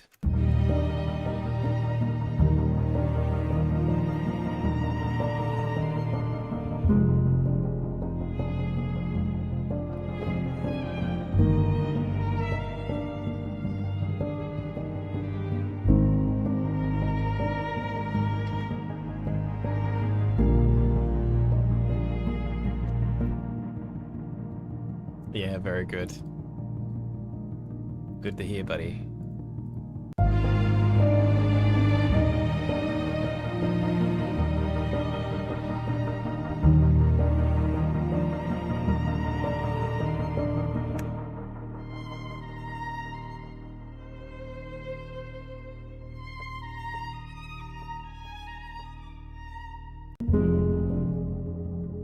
You're in for the money, you're in for the wrong thing.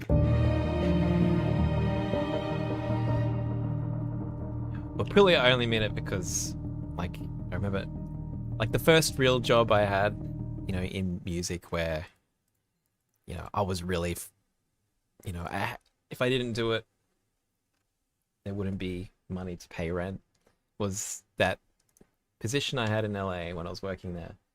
And I hated it. I really hated it. It was literally the thing that forced me out of music. So maybe Baby Laws, that's what I relate to that feeling of just wanting to put down tools forever and not worry, not stress about it, because it's like Um, because I've been there. It burnt me out completely. Mm.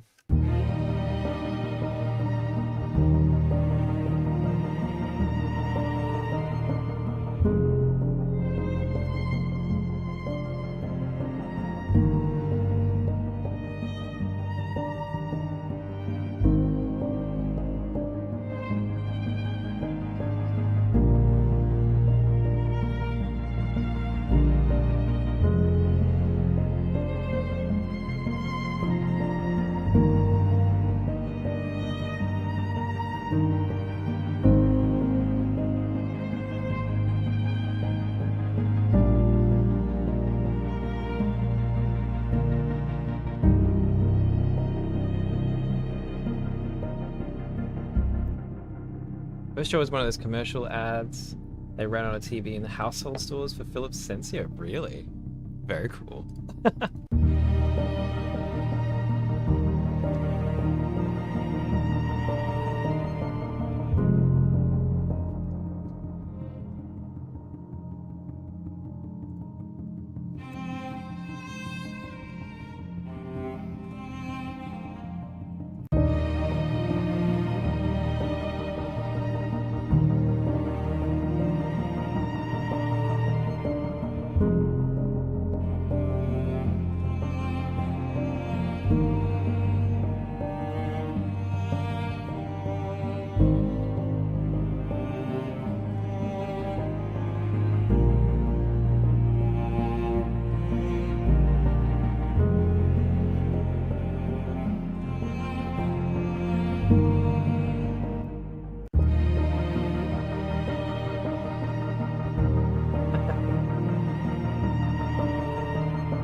To the moon, Yannick.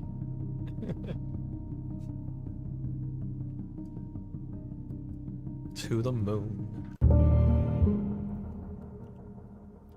And Rocky, so you're foolish to think that our life on Mars, if it's led by Elon at least, that it'll be without AI. Oh my god. It'll turn into a Hal situation. Hal will just kick us out the airlock. That's what's gonna happen.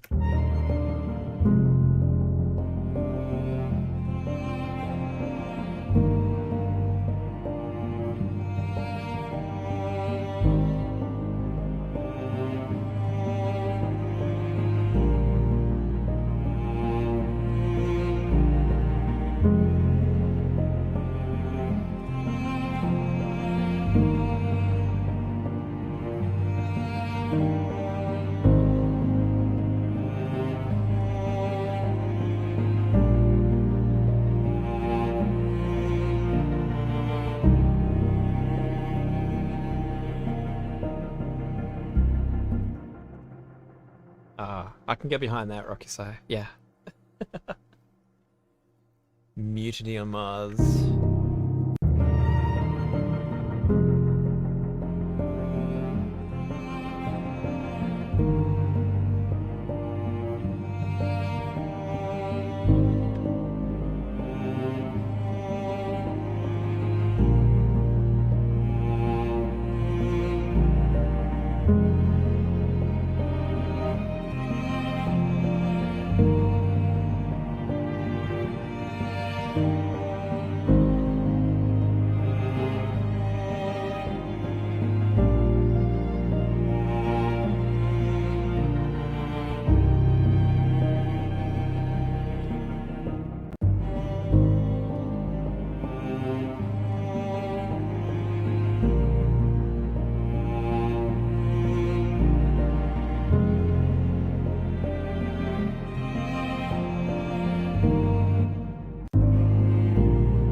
Want to get back in, baby lords.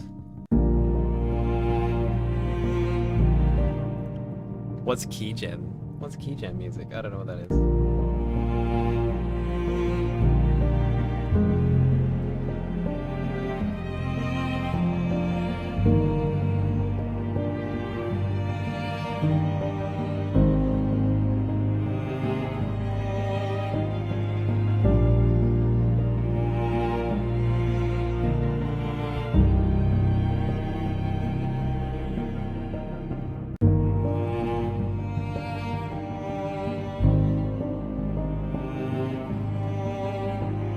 Oh, okay.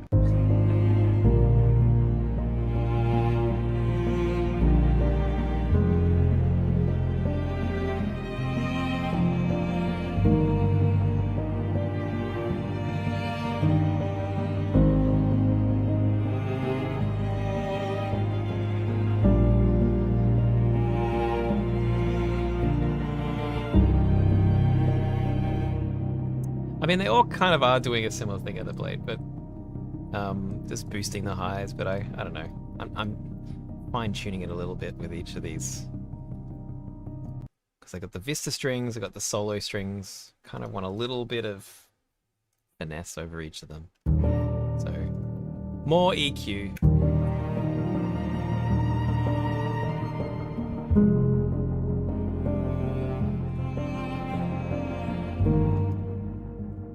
Normally I wouldn't do much EQ. Oh, yeah, right. Some do sound better than others, though, I think. I feel like they're not all made equal, but you're right. Like, they are pretty much all doing the same thing.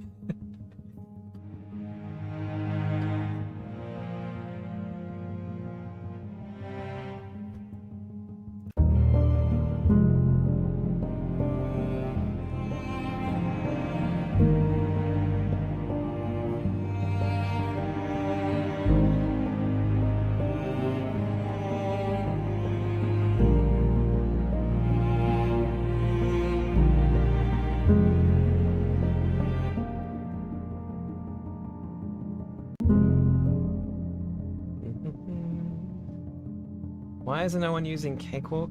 Like, oh my god.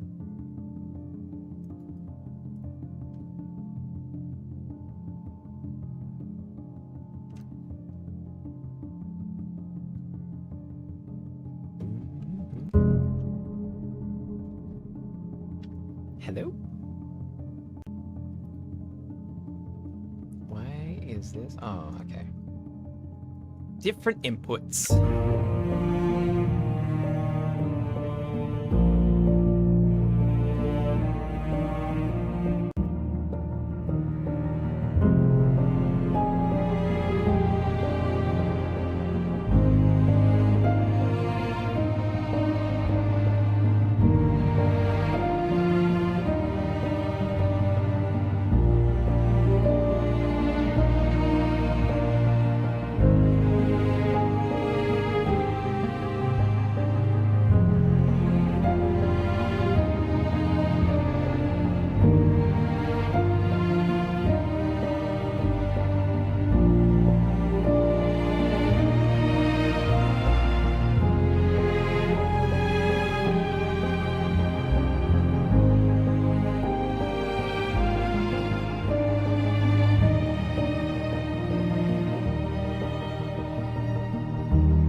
fill out this section, but I don't know how much it needs.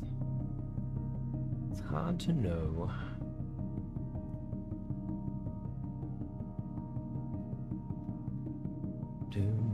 Let's try no rosin soft strings.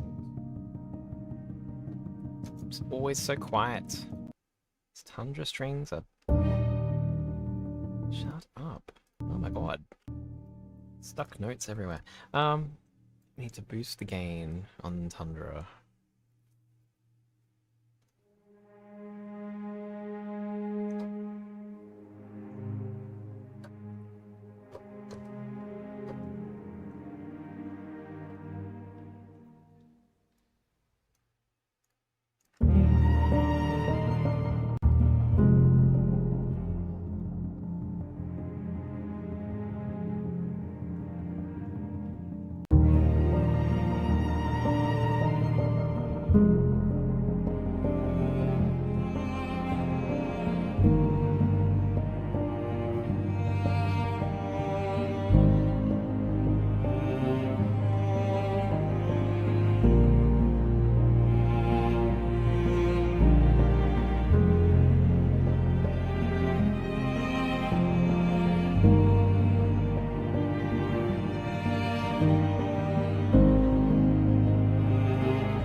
Edge of silence, yeah. It's when like the floor of the library becomes its main feature.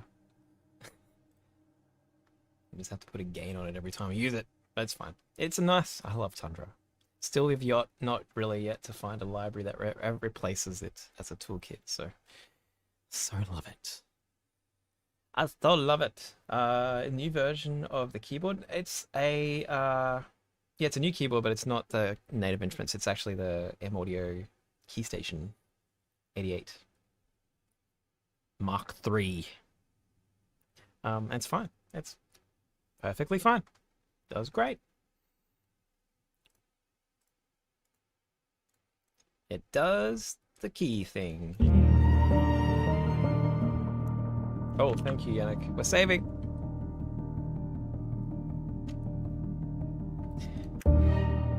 I like the fact that it's just a keyboard. You know, like I've got something here if I desperately want to use a controller.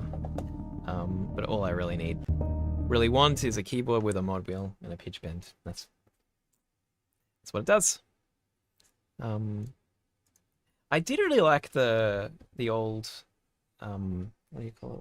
What's the brand? Korg, the Korg micro key. I actually really like the action on that old keyboard. But yeah, I decided just to get full 88 note, full size keys this time. See how I felt. It's pretty inexpensive though. It's good. Pretty good.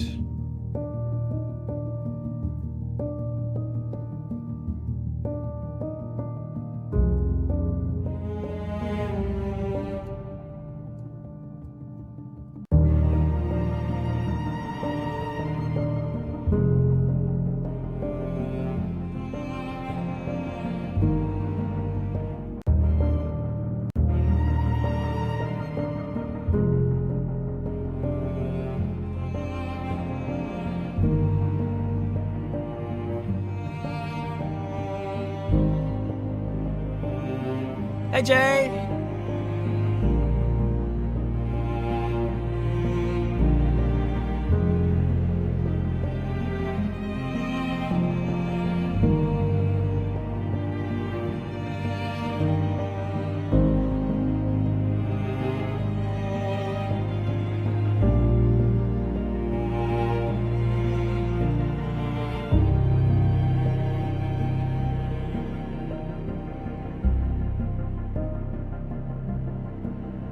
How you doing?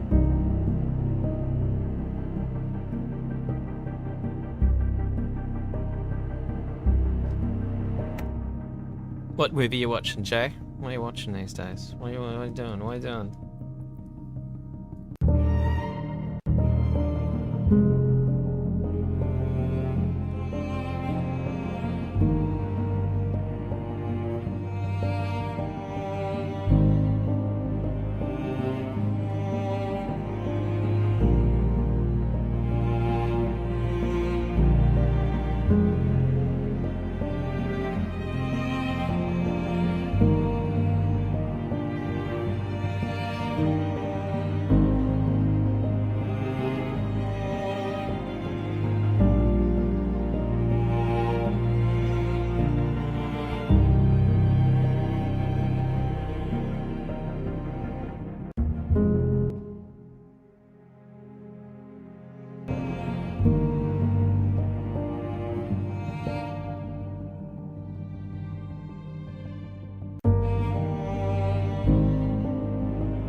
Can you make it go? There we go. Oh my god. Stop playing.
Yeah, I don't bother with the expression map stuff. Could not be bothered.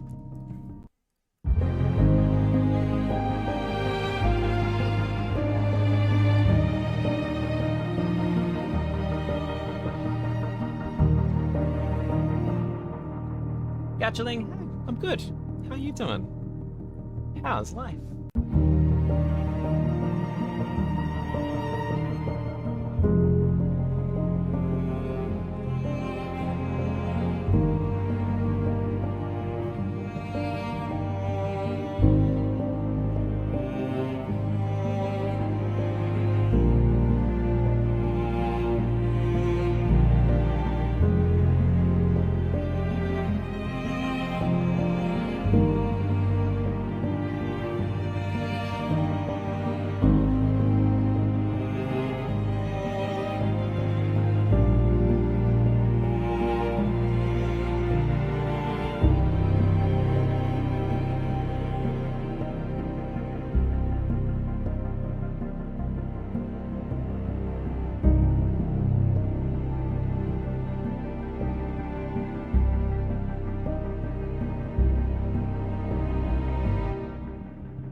And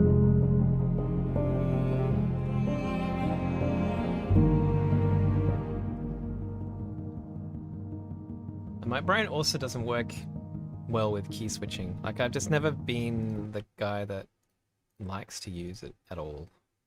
I've always been like, I want all my articulations on a separate track, so I know exactly what's playing at any given time. I don't know. I don't know, just how my brain operates. I may be a dinosaur because of it.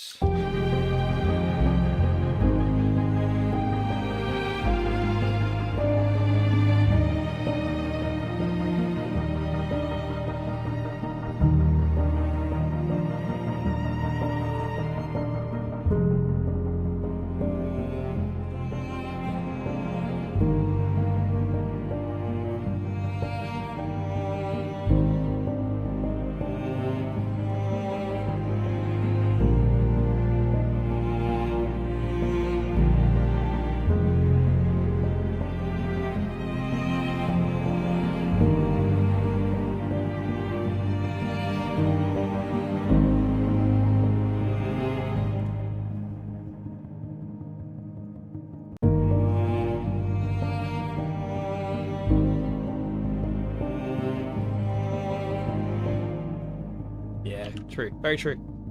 It's like, it's one of the sessions at this. I went to a um, composer summit this weekend, down in Sydney, held by the Australian Guild of Screen Composers, and there was a whole bunch of sessions. And one of the sessions was actually like the composer from Bluey, Geoff Bush, showing some of his projects for various episodes from Bluey. So Bluey, I hope you know what Bluey is. It's like the children's TV show. Beautiful music. My God. Like the music that he writes for that show is just so wholesome, and the production is stellar. Like so good.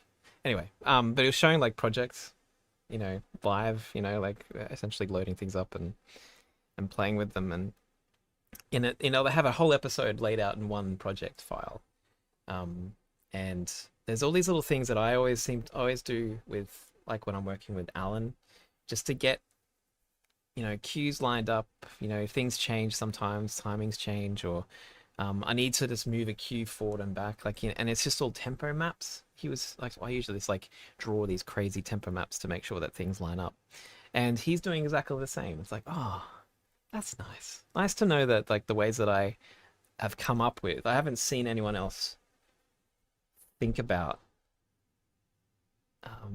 like I haven't seen like tutorials or anyone teaching me how to do this. I just come up with these ways myself, but it's always like it's the same as what everyone else is doing. It's like, oh, that makes me feel so much better.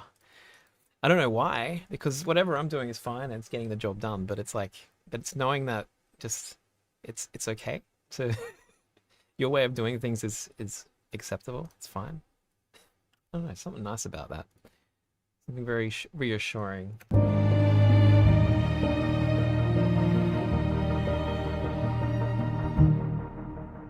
The inspiration to create my background songs, I don't know. They come from all sorts of places, actually. Like, yeah. I mean, often I find a lot of artwork that really sort of gets my mind going in terms of like storytelling.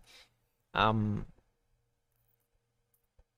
yeah, I think when I'm writing music, there's always got to be some sort of element to storytelling in my head, and so finding great sort of artwork to sort of spark that a bit is really important for me. Um, Often there'll be just stuff that happens in your life that kind of gives you ideas as well, or feelings at least, something that motivates you to want to write it in a certain style, or write a certain track that expresses something that's kind of buzzing around in your head. Um, yeah, those kinds of things. But they come from all sorts of places. It might be I just saw a film that had a really cool soundtrack, and I said, I want to write something like that. That's could be all it is too.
how to end, build up.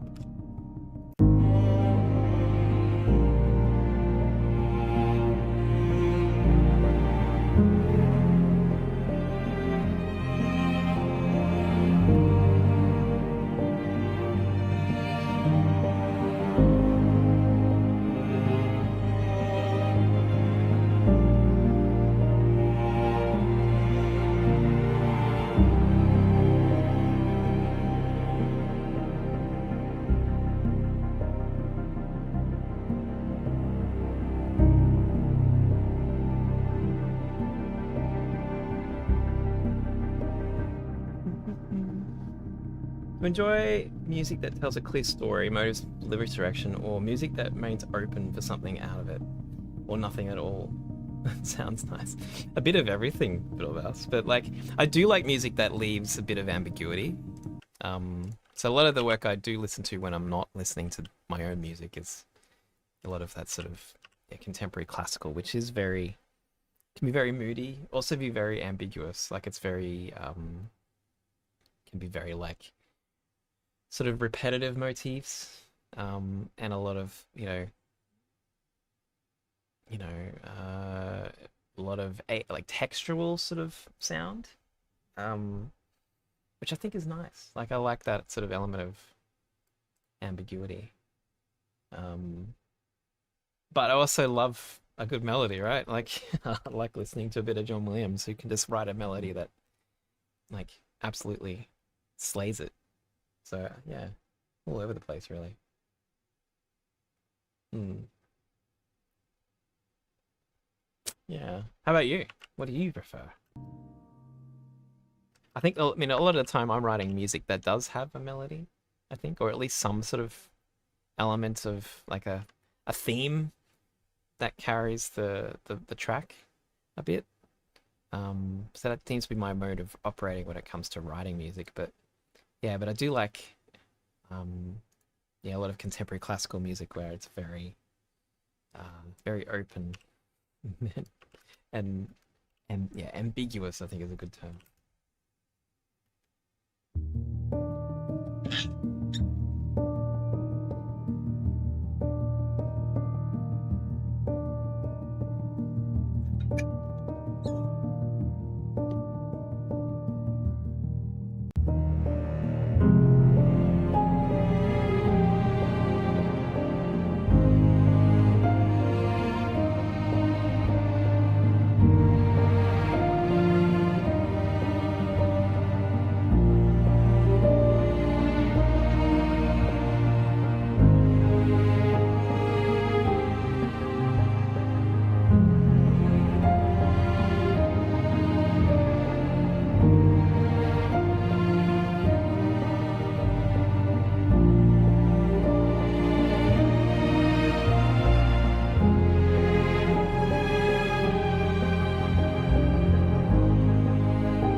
That's the C minor chord.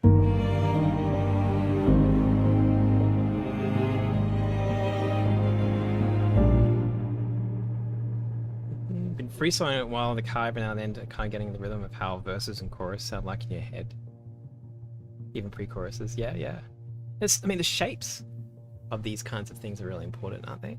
Like, I feel like um, there is patterns to them, particularly good songs that have good verses and good that have and good leads into a good chorus. You know, like there are patterns to them, I think.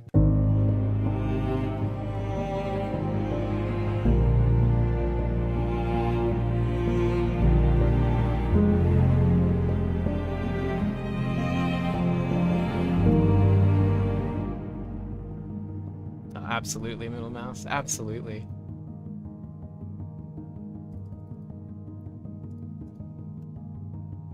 And that in itself sparks so much idea, like so many ideas and so much creativity out of it. It's pretty cool when that happens.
Yeah.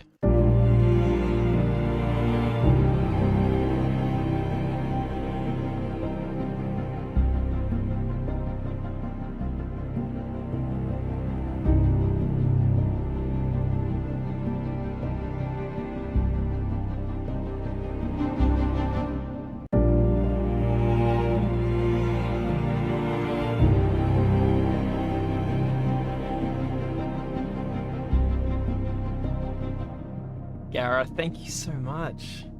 I appreciate it. I'm glad you like the music, man. I really do. Thank you. Thank you so much.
I mean, OTT fixes everything, right? Yeah.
You like Nativity 2, Thunderblade? Yeah.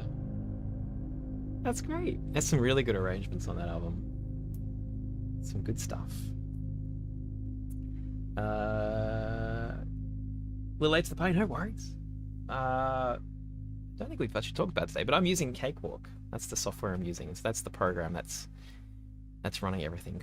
Cakewalk Sonar, which is not a very widely used bit of software anymore. It used to be much more popular, you know, back in the 2000s, but it's like it's not as popular these days. But I like it. It's worth checking out if you're looking around for doors. Yeah. I've been using it for a very long time, and that's pretty much the only reason why I'm still using it. But it's fine. It works. But there's plenty of other ones out there that are pretty good too. Yeah, Cakewalk Sonar. That's it.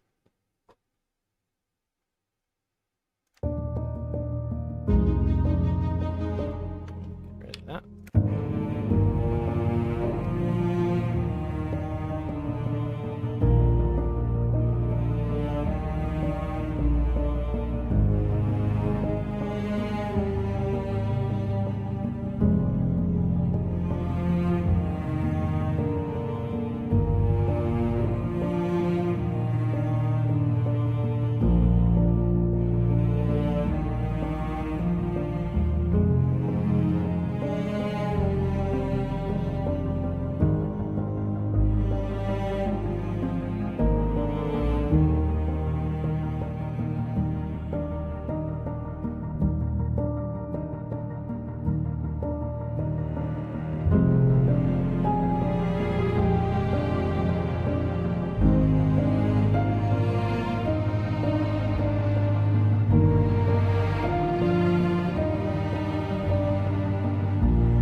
There's no other composers doing streaming anymore. Everyone's just dropped off.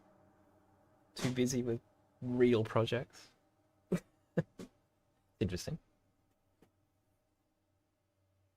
Oh, this fan is good. Hmm.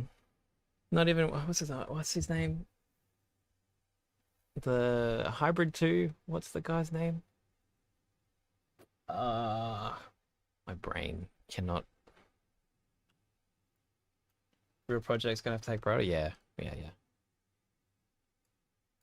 Yeah, Daniel James. Thank you. Not even in. Not even. He's not doing much anymore. Daniel Craig. That's the one. So maybe I need to like hoover up the market here. Maybe I've got to take advantage of this situation. Start streaming a bit more. Maybe at better time slots.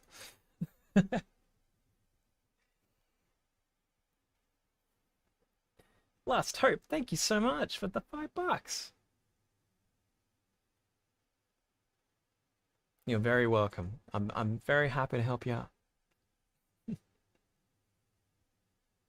What do you want to sell then? I don't know. Daniel James did Metal Gear Solid. Yes, he did. One of them, anyway.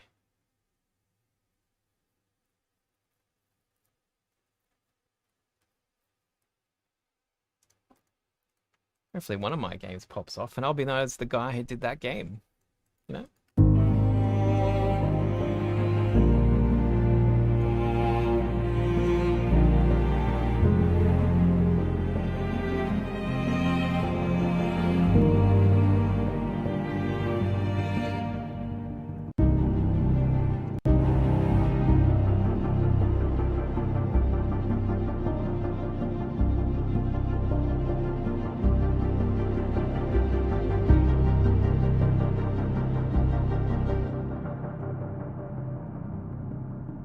Yeah. He is a personality, definitely. I think he's a pretty nice guy, but yeah. I'm definitely not a guy who has generally harsh opinions, strong opinions about anything. So, which is not Daniel James.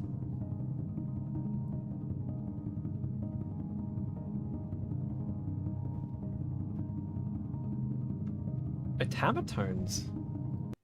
I don't know what that is. What's an automaton? I'm curious.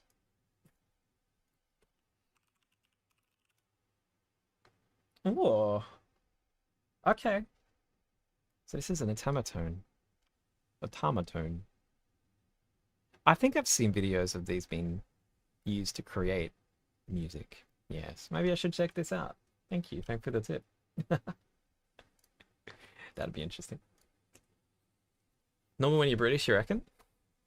It's just British? I don't know. I don't know if that's it.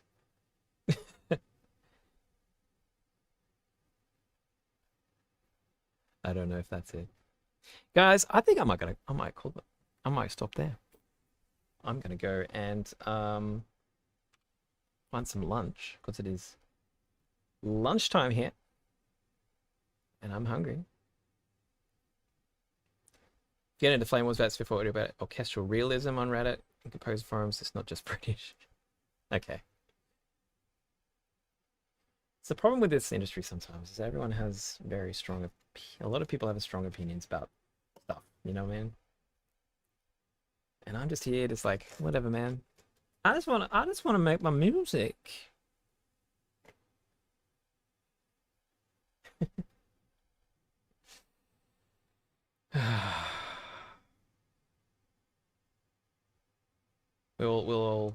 We all have space, I suppose. We're all allowed to think. Nighttime here, yeah. It's weird how the world works, right? Here in Australia, it's lunchtime. And outside, the sun is beating down its deadly rays. Meanwhile, you need more RAM. I've had this computer, I went 128 gig. I've not come even close to using it. So I think that's a good limit for me. It's good. Pretty good. No worries, Middle Mouse. I was hoping to get a little bit more done today, but you know, it is what it is. But it's coming along. It's got a vibe.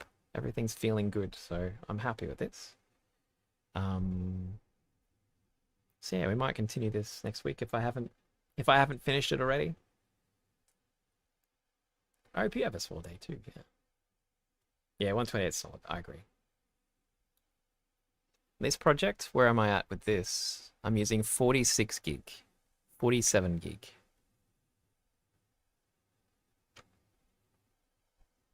Because I have a lot of stuff just preloaded anyway, just ready to go, just in case. You know what I mean? Hmm. Guys, thank you for hanging out today. I really appreciate it. Thanks for all the little donations and support and all the new follows. Thank you very much. I'll be back next week. Uh, we may continue this. We may do something else. I don't know. We'll think about it. We'll see where we're at. How this week goes. But yeah, take it Els. Take it Elsy. Take it easy, guys. I'll talk to you soon. Enjoy your week. All right. All right. Bye.